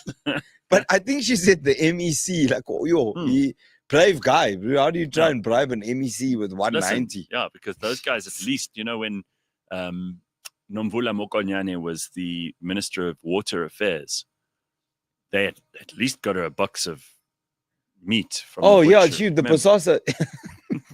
They got her a box of meat. They get her like Goldie chicken packs or something. Yeah, exactly. Something frozen chicken packs. Like they did all her groceries.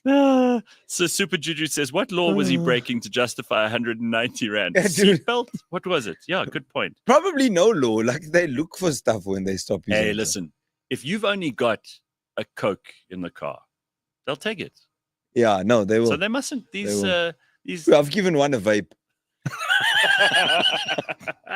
He was like, hey, I like your smoking. I said, oh, okay. You want? No, and then he's like, which flavor is this? I said, oh, whatever, like gummy bear. He goes, then he takes it. He goes, no, grape mint only. He took it and he's like,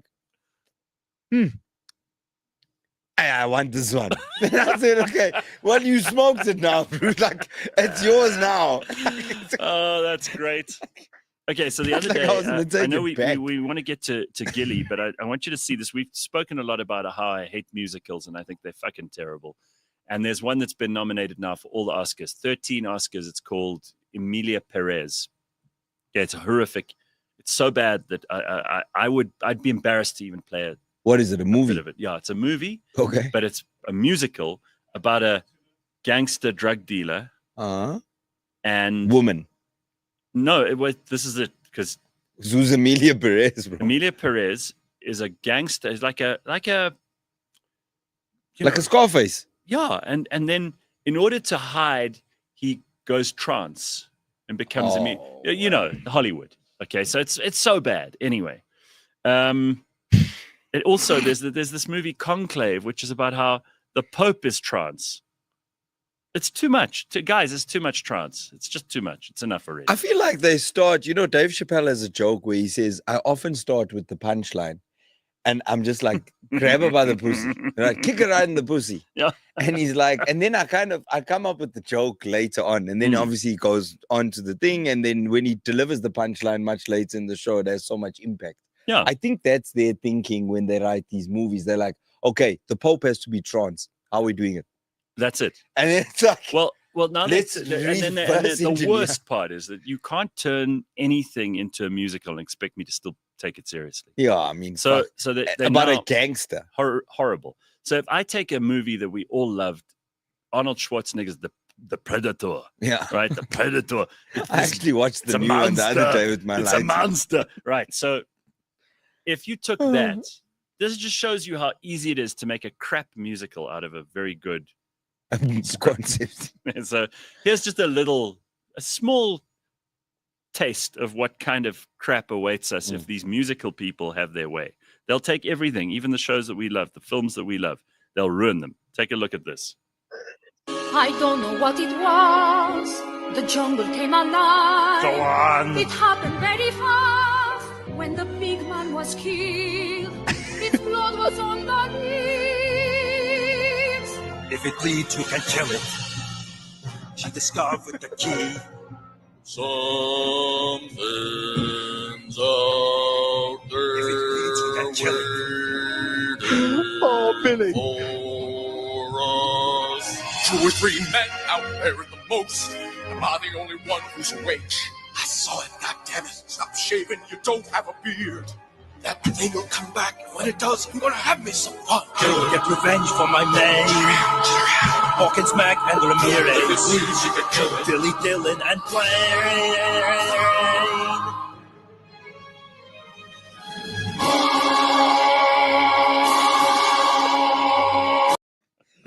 if it bleeds, you can kill it. Get to the chopper. Stop shaving, you don't have a beard. I'm telling you, you can ruin everything. Get to the chopper. Yeah, it's fucked now. And I was about to say, I watched the new Predator because there's a new Predator. Okay, I haven't seen the new one. Oh, it's there. Don't waste your time, but waste your time just for point of reference. It's fucking terrible. And I grew up on Predator Commando. Yes. You know what I mean? I was a Schwarzenegger guy. I loved that. Of course. Rented him on VHS. Yeah. In any case, if you watch this new one, that one was like cheesy as hell. You know, like the Native American. Yeah. His nickname is Chief. Yeah. You know, like type of thing. Yeah. It ruined Predator for me. You know, like, because as a lighty, I feel like we see these movies. You must never differently. watch it later on. Yes. And I've rewatched Rambo like 20 times. You know what I mean? I love Rambo. Yeah, but there's some stuff that seems to be timeless. Yes. And there's other stuff, like when I was a kid, I used to love MacGyver and Airwolf and Knight Rider. That's because there was a helicopter, there was a car, there was Yeah. a guy who could make The anything oak with out the of knife anything. who could make Right.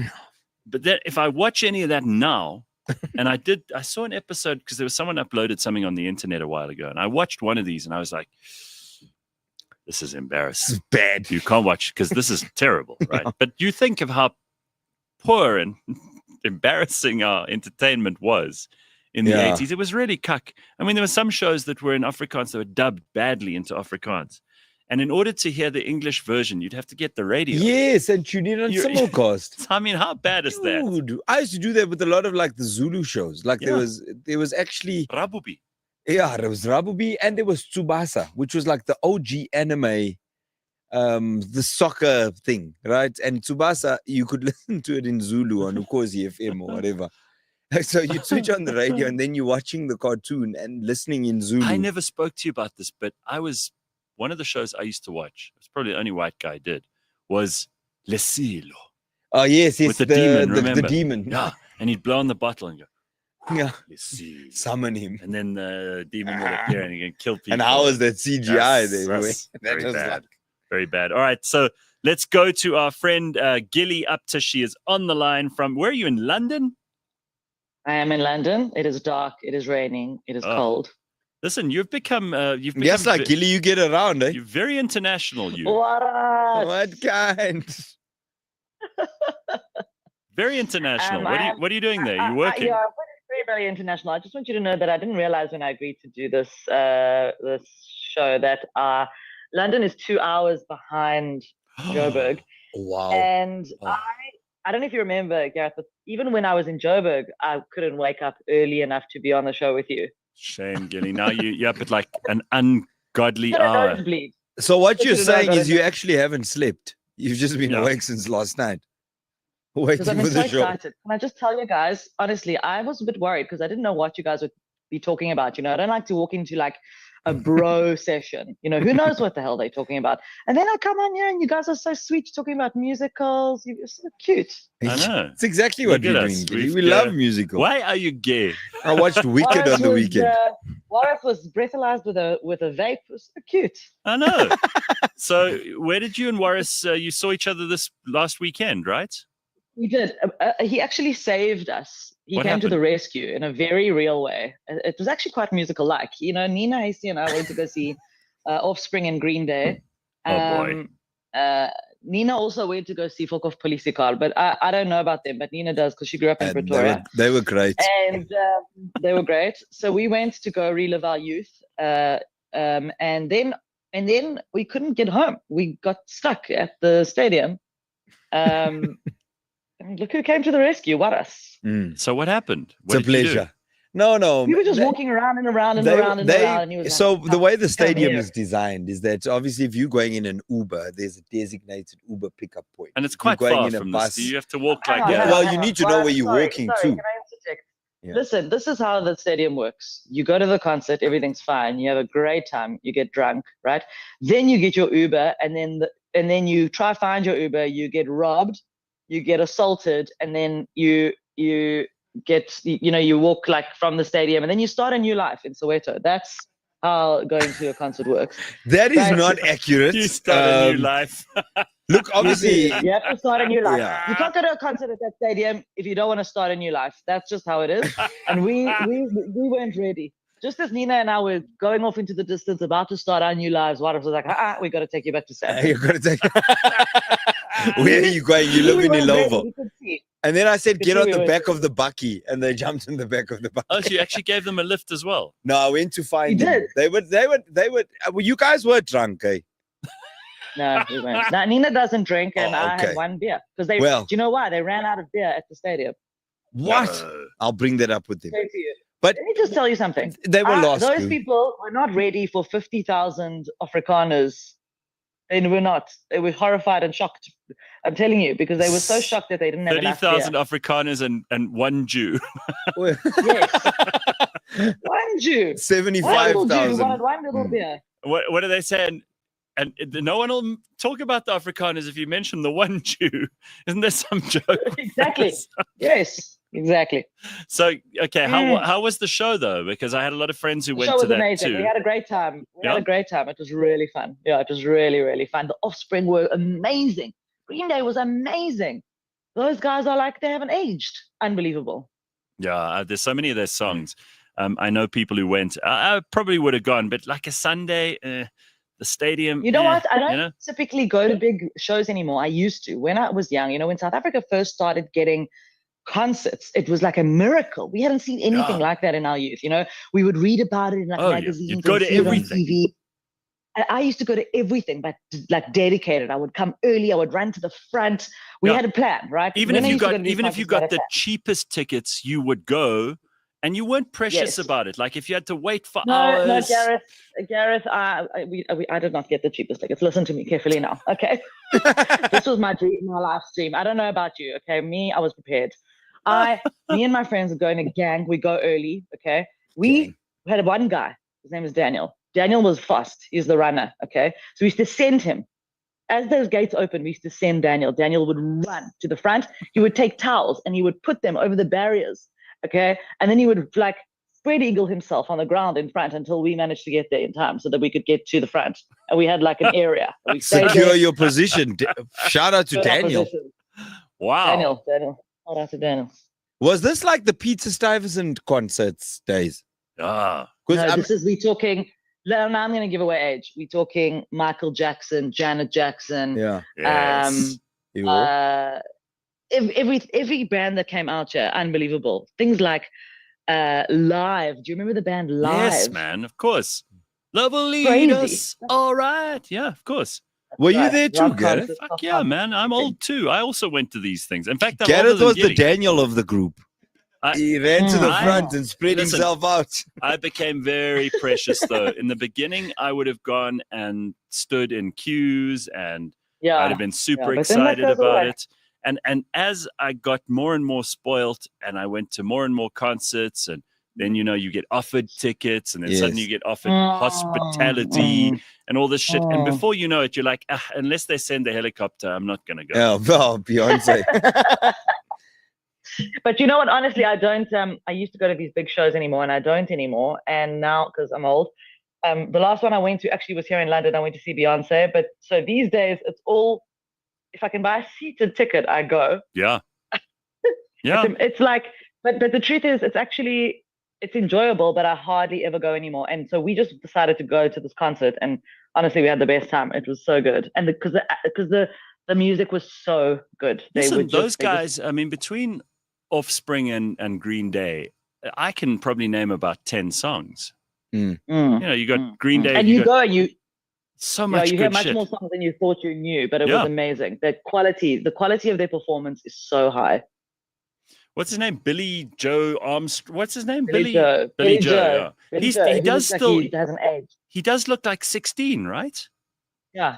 And the thing is, what they don't tell you is like his voice sounds the same. We don't realize that like artists' voices age.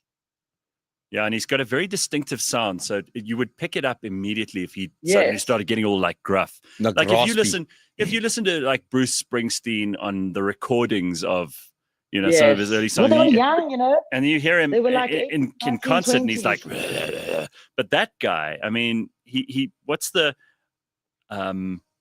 I walk this lonely road, and he sounds the same on a boulevard Sounds of broken exactly dreams. the Yeah, same. it's Even great. my voice has aged in the last 5 years. I mean, listen to me. This is. What do I you didn't notice mean, used to Gilli? sound like this. What do you mean? I know. isn't this your morning I've lost voice? octaves. My Listen, I morning- got to tell my you more something. lovely morning voice. You look for someone who's woken up and doesn't like being up early in the morning. And I know you haven't had time to titivate because that would have meant you had to wake up even earlier. You look fantastic. Sorry. What are you Thank doing? you very much. What is titivate? Maybe that's what I fuck do. I around with your titivate. hair and makeup and like you look like I'll someone tell you who's. I'll tell you what my gift is. Go on. I'm going to tell you what my gift is. We all have gifts in life. Okay. Firstly, I'm wearing makeup. Not too much makeup, but enough so that I don't scare the children. And lighting. Let me tell you what my gift is. I have a gift that is called good hair. Yeah. Okay. I wake Sure. up, my hair looks like this. I don't do Wow. anything to it. That's a Good. win. I mean, it's a win. This is a win. And I always say it because it's important to it's important to acknowledge your gifts. Yeah. To be grateful for what No, for you have. sure. Because normally I'm just complaining. Yeah. But that If you you want do. to like this, you got to buy and That's spectacular. That's spectacular hair. You're very lucky. I mean, I know some girls who they won't go outside when it's humid because it gets a bit frizzy. They don't like that. The It amount starts I have to tell drizzling. you They also, want to my go back to vanity the is car. off the charts. Exactly. My vanity is off the charts. If my hair didn't look like this, I wouldn't be on this show this morning. Right. You would have said, I'll do audio only. Yeah, exactly. I think Gilli must just be honest and tell us she came in from a night out and just waited for the show. She hasn't dosed through.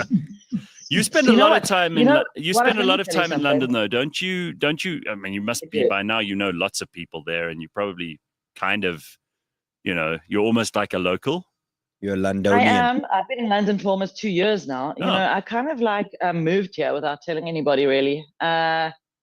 You can do that. You know what? People are like making such a big fuss about everything in life. They're like, oh, I'm going to do this. And then people are going to think that. Nobody even knows I've left South Africa. I'm just like, I arrived there. I'm there in July. People are like, how's it going? I'm fine. And you? Fine. Thanks. Cool. Sneak in and out, catch a concert, back to London. Nobody knows. Nobody cares what you do. Just do whatever you want. No, Nobody I mean, cares. I always say this. What is that old saying? And I've said it before. I hope it doesn't bore the audience. But in your 20s, you're very worried about what other people think of you. In your 30s, you realize they weren't thinking about you. In your 40s, you stopped giving a fuck about everything, right? Or something like that. I can't remember. Right. So I just want to ask Warras quickly, when you're at these, you were doing security there. Yes, we are part of the security department. What does that involve, and what kind of stuff happens behind the scenes that we don't even know about? True. So behind the scenes, I know the secret as to why Green Day looks so young. Yeah. What's it? Lighting. I can't disclose. Oh. No. They actually, like, if you think of their touring schedule and stuff, it makes sense. But somebody there told me that they those IV drips. Oh, yeah. They run those flat out on concert day because. But let me tell you, they didn't have those so IV much. drips in the 80s. They had drugs. Yeah, but I mean, like where they are now, I doubt they can go as hard as they went back then. Now you want the IV drips and not the drugs. Gilli's comic timing is so damn good. She's like drugs and then picks up the cup straight away and pulls it to her mouth. God, you're takes good. a sip. So okay, yeah. So were you also backstage and everything? Backstage? No, I didn't go backstage. I'm basically like behind the scenes in terms of I go into the was areas. like the MacGyver of the stadium. I was up there where Gilli and Nina were because they gave me like the seat position. Oh, okay. So we basically patrol certain areas. So you can't actually go anywhere you want to. I can. So what are you looking for then? Are you looking for you're looking for like shit stirrers, people trying to jump over barriers? But what stadium management has done is the way that the plan works is to mitigate. You don't have really any problems inside the stadium. Everyone's jawling, everyone's drinking, everyone's loving the music. Yeah. Your problems are when everybody's leaving. Because of where FNB Stadium is located. And we'll never forget Global Citizen, will we? That's it. We will never forget Global Citizen was a disaster. So there's planning that's been put in place to mitigate most of what happened at Global Citizen. So fortunately for them, I was driving around the stadium. So we patrolled all of the areas where there's illegal car guards and the park and ride, which is brilliant. I mean, that park and ride system, ask Gilli, I'm sure 50% of the stadium came on a bus. Yeah, makes sense. That got we should have done that as well. 480 buses from about 80 different locations. to try and limit the amount of traffic around the stadium. And then that whole walk is overseen. So from where the buses park, it's clearly marked all the way to the stadium. Then you had Nina and Gilli who took Ubers. There isn't dedicated Uber pickup point. But if you think about 75,000 people all leaving at once, even if 1,000 people are requesting Ubers, it becomes a lot. And they were just walking in the complete wrong direction, which didn't help. But you can't blame people because it's such a massive place. If you don't know where you're going, you're going to be walking for hours. So fortunately for them, I managed to make my way around. Yeah, what would you have? I mean, did you have a plan B? I mean, what was? No, the plan. Listen, I've always got a plan B. I'm going to phone my dad. Okay. Yeah. Been doing it since I was 7. Okay, don't worry about me. But the point is, you can't rely on Nina. I mean, Nina's useless in a situation. Nina was the navigator, and she sent me their location, and I'm like, you are nowhere near the Uber pickup point. Like, where are you going? She was walking into Soweto, like Gilli said, to start a new life. I have to tell you something. I have to give my props to Nina because actually I was being very stubborn because in my mind, I'm very logical person. We're going to solve this eventually, right? I always got home from a concert. I've always gotten home from anywhere, right? So I figured we're going to work this out. It's just a matter of time, right? So Nina is busy talking to Warras on the phone. And I'm like, Nina, can you get off the phone? Because we have to actually find our way. We can't be talking to this oak on the phone now. He's telling us to walk this way, walk that way. And I was being very stubborn because I consider myself to be like a concert master. Like I can get in, get out. Like I got out of that global citizen shit before anybody else managed to get out. I knew there was going to be bad shit, so I ducked. I just knew it. So I was like very arrogant and very stubborn. And actually, I was telling Nina to get off the phone, and I was still telling her to get off the phone when Warras appeared as if from the heavens. Yeah, he came out of nowhere. He was glowing. He was glowing. He had a team. He had a bucky, and he was like, hop in. But this, he knows his way around, and he can handle himself in almost any. Like I know, big time. You know, he plays it down. But I'll tell you what, if I were really in, thanks guys, if I were in big shit, he'd be the one I'd want around. Absolutely. No, but he's like Warras is like a benevolent gangster. You know what I mean? He comes in, he's like, you know. I don't know if that's a compliment, but all right. He's got the bucky. He's got that look that says, I could fuck you up, but I won't. He's got the bucky, he's got a torch and a gun. He's got a torch, he's got a vape, and he will give you that vape. Pardon? Oh, man. Yeah, he'll give you. He's got a vape and he'll give you that vape. But he'll bribe you with it if necessary. Warras's brand is like, I could fuck you up, but I won't. A benevolent gangster. Gilli, I love you. Thank you. I'm stealing that. I'm changing my bio on Twitter. So listen, benevolent gangster. Before we finish the show, and I haven't got to any of the things I wanted to ask you about, you're now a Netflix comedian. Yeah, that's what I call myself because people don't understand comedian. You have to put Netflix before it. So explain why they don't understand, because they're just stupid?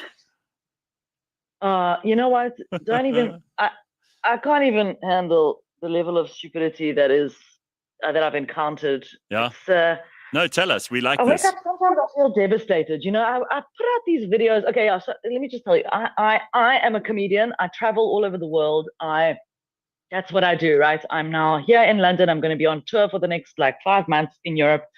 And, you know, as is expected, sometimes I'll post videos on the internet about stupid things. Like, for example, in the last couple of weeks, I've been posting the most arbitrary videos about the shortage of avocados, at Woolies. And when I tell you the comments on avocados, people, sometimes I don't want to do these videos because what it shows me about people is it makes me depressed for humanity. Like, I'm so worried. I'm like, the machines must come fast and take this person because let AI take over. Yeah. And some people really need the help. I mean, I've gotten comments on videos about avocados. Okay, some woman said to me, the world is burning and all you care about is avocados. But we're on diet. You know we what? need avos. You mustn't. No, don't. Exactly. Don't be a princess here, because all you have to do is go onto X or whatever social media app. Frankly, the old people are on Facebook, the kids are on TikTok, and everyone else is on Instagram or X. Every single time I do that, a friend of mine was at an event with me about 3 or 4 weeks ago, and she was on her phone, and I said, "What are you doing?" She said, I'm going on Twitter. I can't help myself. I said to her, "We're here now. You're only going to make yourself miserable if you go on there." And she was like, "Oh, you know what? You're right. I'm going to put it away." She put it away, and her day improved immediately. You don't want to go on here. No, of course. It's horrible. Of course. People are very disappointing. Comments about avocados. One person wrote, "What is this? You know, this? Oh, really? Grow? You know, something like, is this what you talk about? Is this news?" I was like, "No, this is Instagram." Yes, and I'm not ENCA. But can I ask you something? Who are these people who think that they must tell you what subject matter you must talk about? The whole point of being Gilli is that you decide what you want to talk about, right? Yes. Imagine the brain of a person who sees a satirical video about avocados and thinks that that is real, and then thinks that they're going to take a stand against the avocados. Like, what? Yeah, but Gilli, I thought it was real. Like, I'm very concerned about the avocado situation. No, I am also concerned about the avocados, I have to tell you. That's actually why I've left and come to London. It is because of that. I tell you, as a benevolent gangster, I leave my house with the intention of getting avos. We could have gotten you to round up some avos, I swear. Oh, my God. Getting avos. All right, so Slippery Pickle says, "You've got to start thinking about the LA fire victims, Gilli, like Paris Hilton. What are you doing wasting time with all this other shit?" Do you think they have avocados now that they don't have fridges? They probably have surplus in LA. Hey, do you know who manages the avocado supply on that end of the world? No. The Mexican drug cartels. Mexicans. Yes, I've heard that, actually, yeah. Because, it's got something to do with, like, the way you grow the avos is the way you grow the cocaine or something. And they control We're that growing. whole... That's what matters. Yeah, if you're growing, you grow. You know what I mean? It's like, hey, this cocaine is doing well, but if we've got this empty space, let's put some avos here. And now we control what would make a lot avos. of sense is to put the cocaine in the avos. Well, why do you think Gilli and I are upset with the shortage? Drugs way.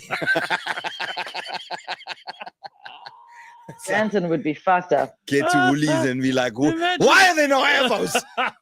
They're like, why are you so cross? Can you call another branch? I need these avos.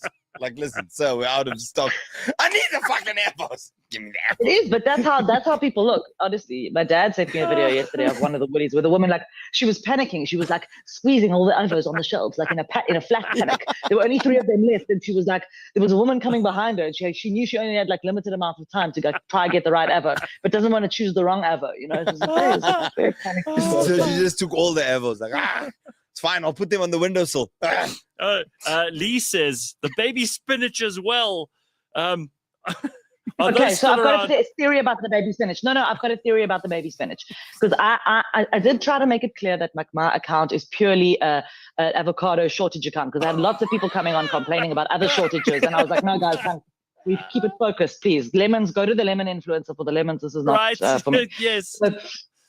So I did notice while I was strolling around the shop, because I was making the video in the shop, that there was a shortage of spinach. And I have to tell you, I don't think that that's a shortage. I think one person in Joburg was like doing an event, and they had to get all the spinach. Yes. Because you know what happens to spinach? You take no matter how much you think is enough spinach, when you put it in that pot, shrinks. It shrinks, but it always shrinks to the same small amount. Doesn't matter how much spinach you have. You can get all the spinach. It's always the same. That's the exchange rate of it. You can't.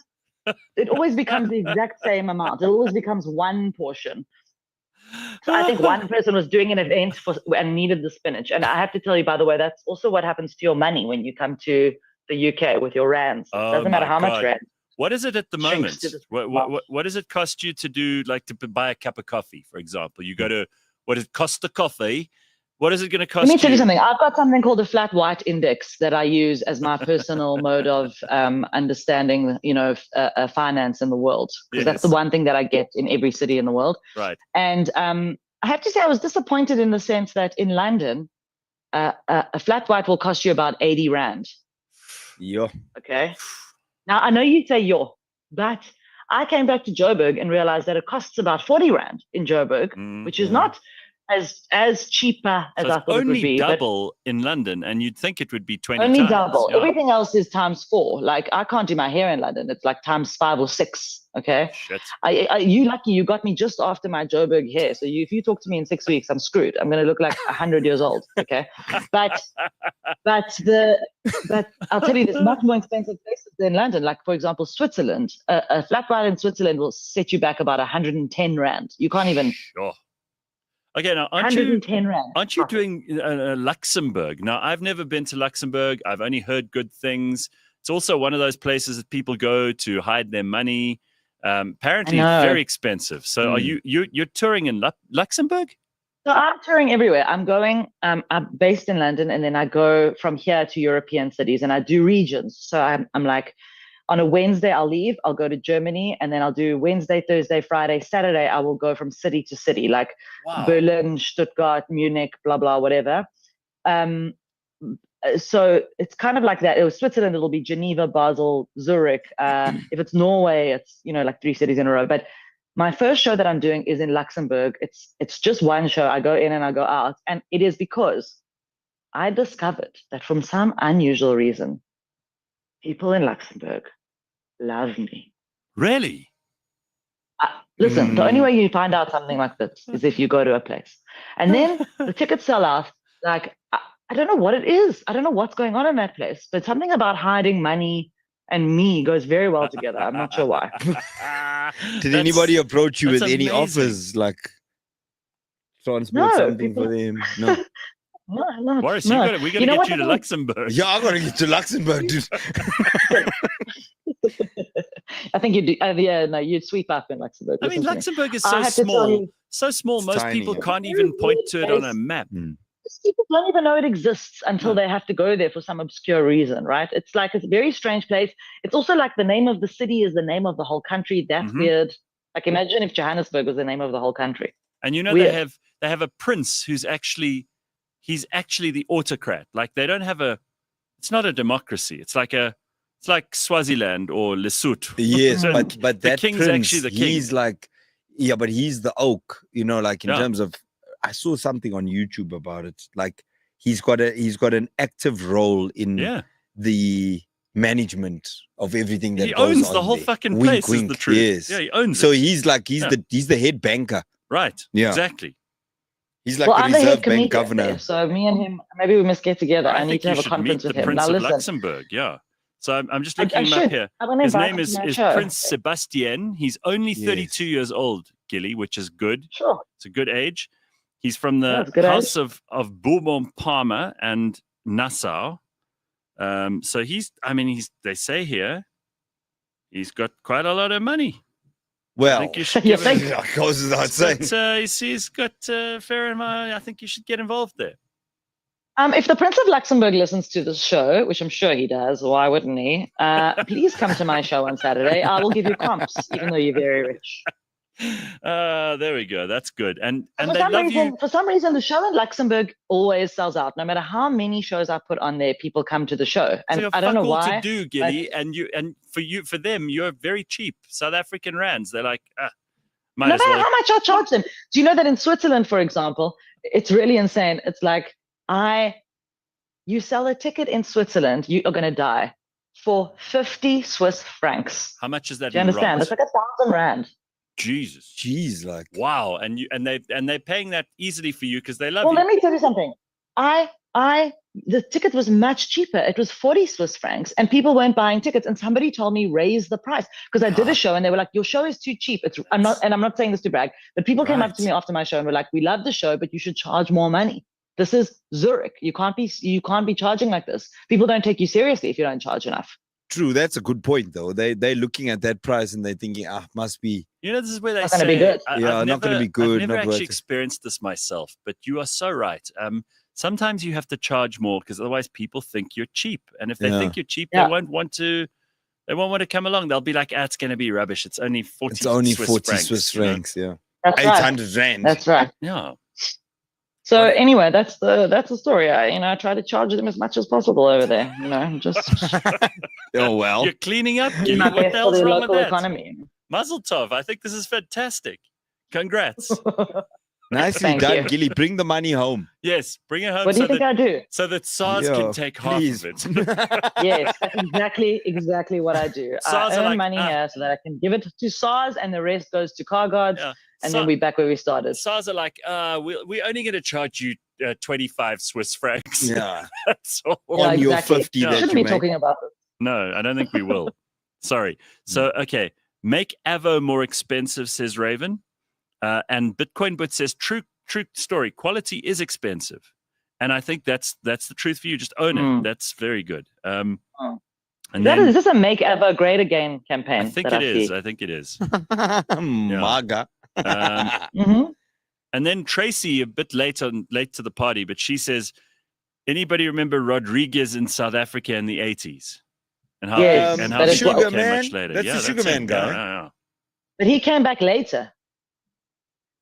Yeah, and then he was. Well, they had to go and find him. Remember the stories that they like, dig they had him to go out, and find him and say, "Yo, your song is huge in South Yes, Africa. that guy, we love you." Yeah. There's a Swedish guy who made a documentary about it, and it was with that guy in Cape Town.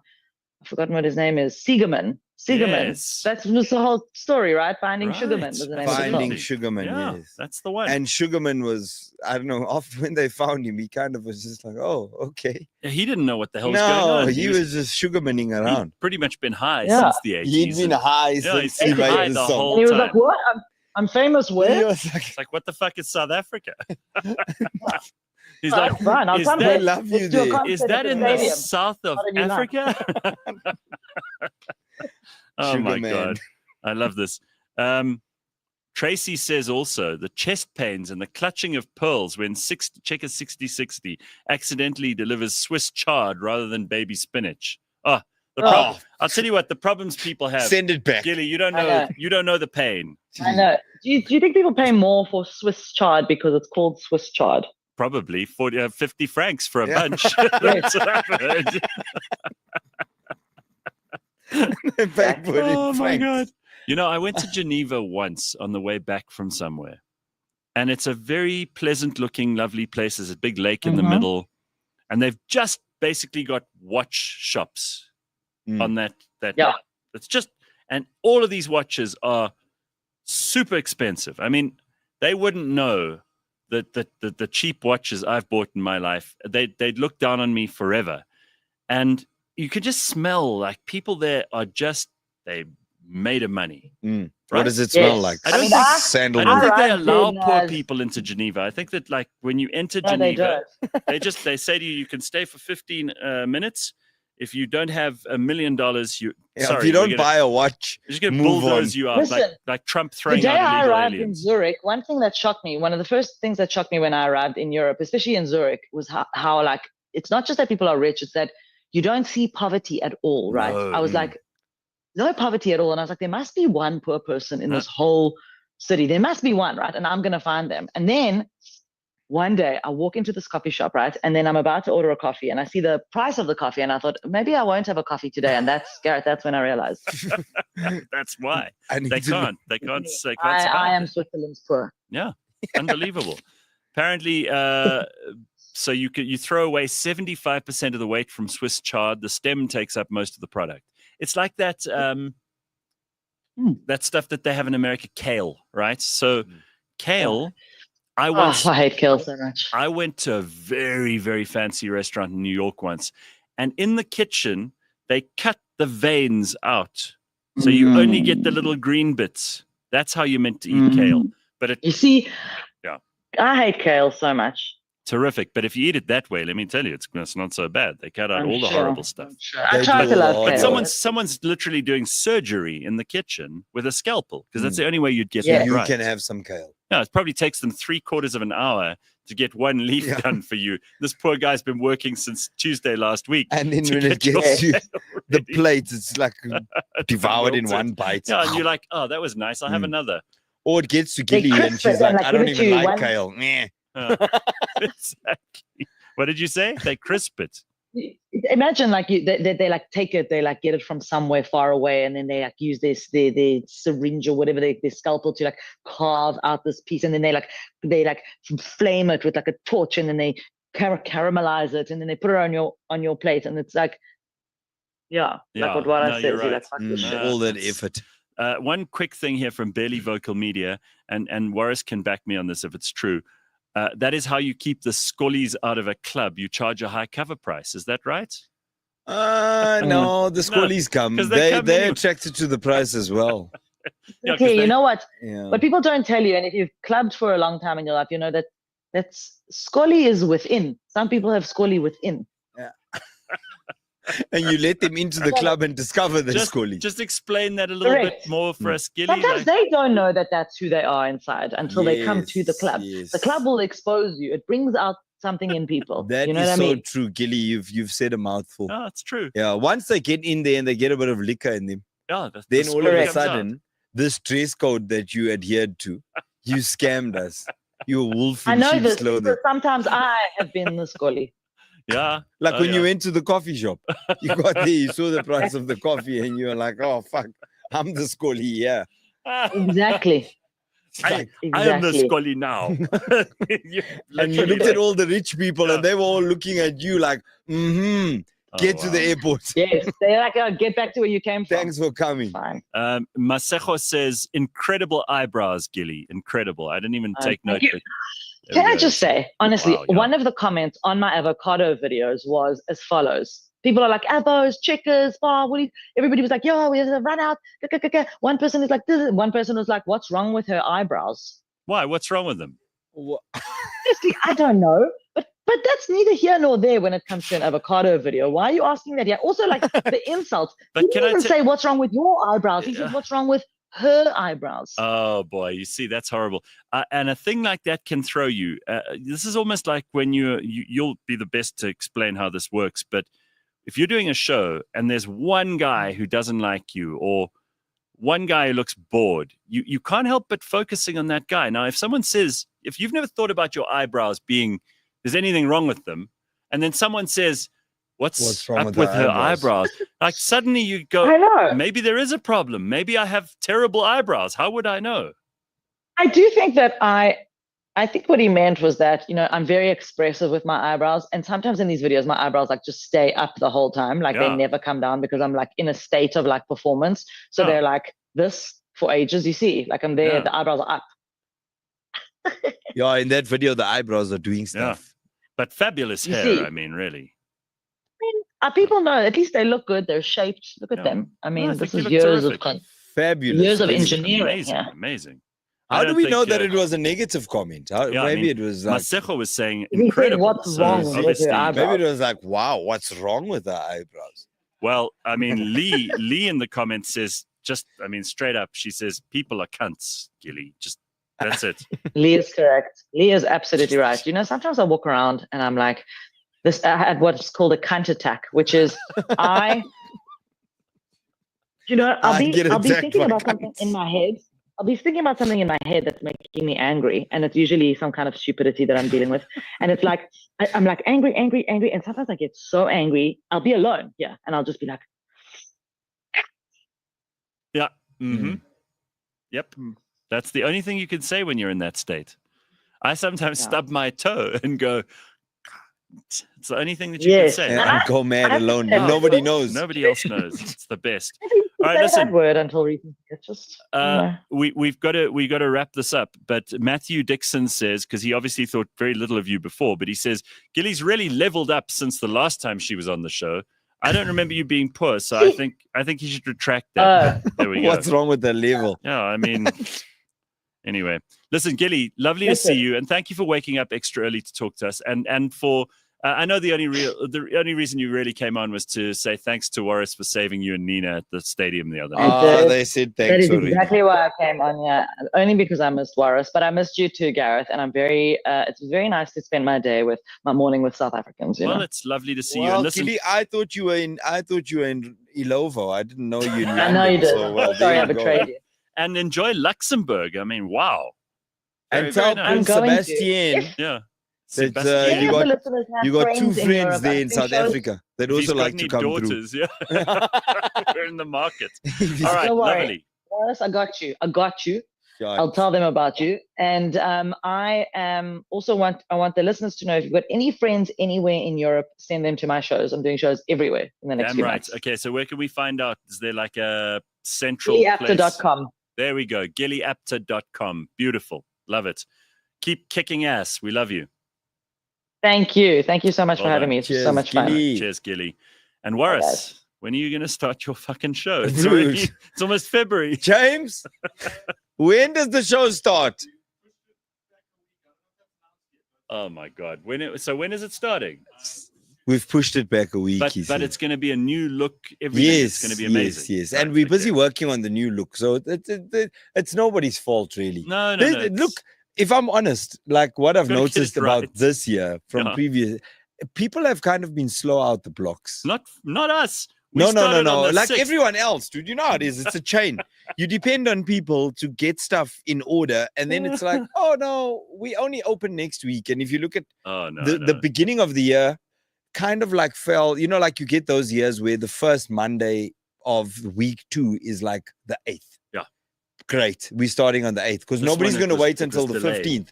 But when the first week kind of falls on like the 9th, people are like, you know what?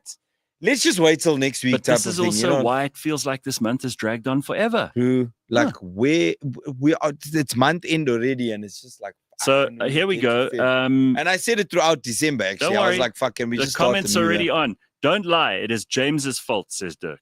Oh, James. There we go. They know. Sorry, brother. I tried. James. Yeah, well. We can say kuya dabugisa. James, you benevolent gangster. It's we're ashamed of you. You bring shame upon us. You bring... And you saw how nice Gilli looked. She just woke up. And you fucking look like you woke up 3 days ago. And you don't even bring pants. I mean, really. Do you not think we have a meeting at 9 o'clock? You know that. This is not a comfortable space. Trump is in power, brother. Yeah, it's time to put on your pants. Safe spaces are closed. Yeah, all right. Listen, thanks, Warras. Thank you, everybody. We will see you on Friday morning, 6 o'clock. Yes, sir. And we'll see you next week on the Shady Podcast. Yeah. Take it easy. If it's easy, take it home. I don't know what it was. The jungle came alive. Go on. It happened very fast. When the big man was killed, its blood was on the leaves. If it bleeds, we can kill it. She discovered the key. Something's out there. If it bleeds, we can kill it. Oh, Billy. 2 or 3 men out there at the most. Am I the only one who's awake? I saw it, goddammit. Stop shaving, you don't have a beard.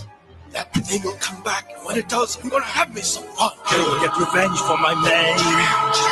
Hawkins, Mac, and Ramirez. Billy, Dylan, and Blaine.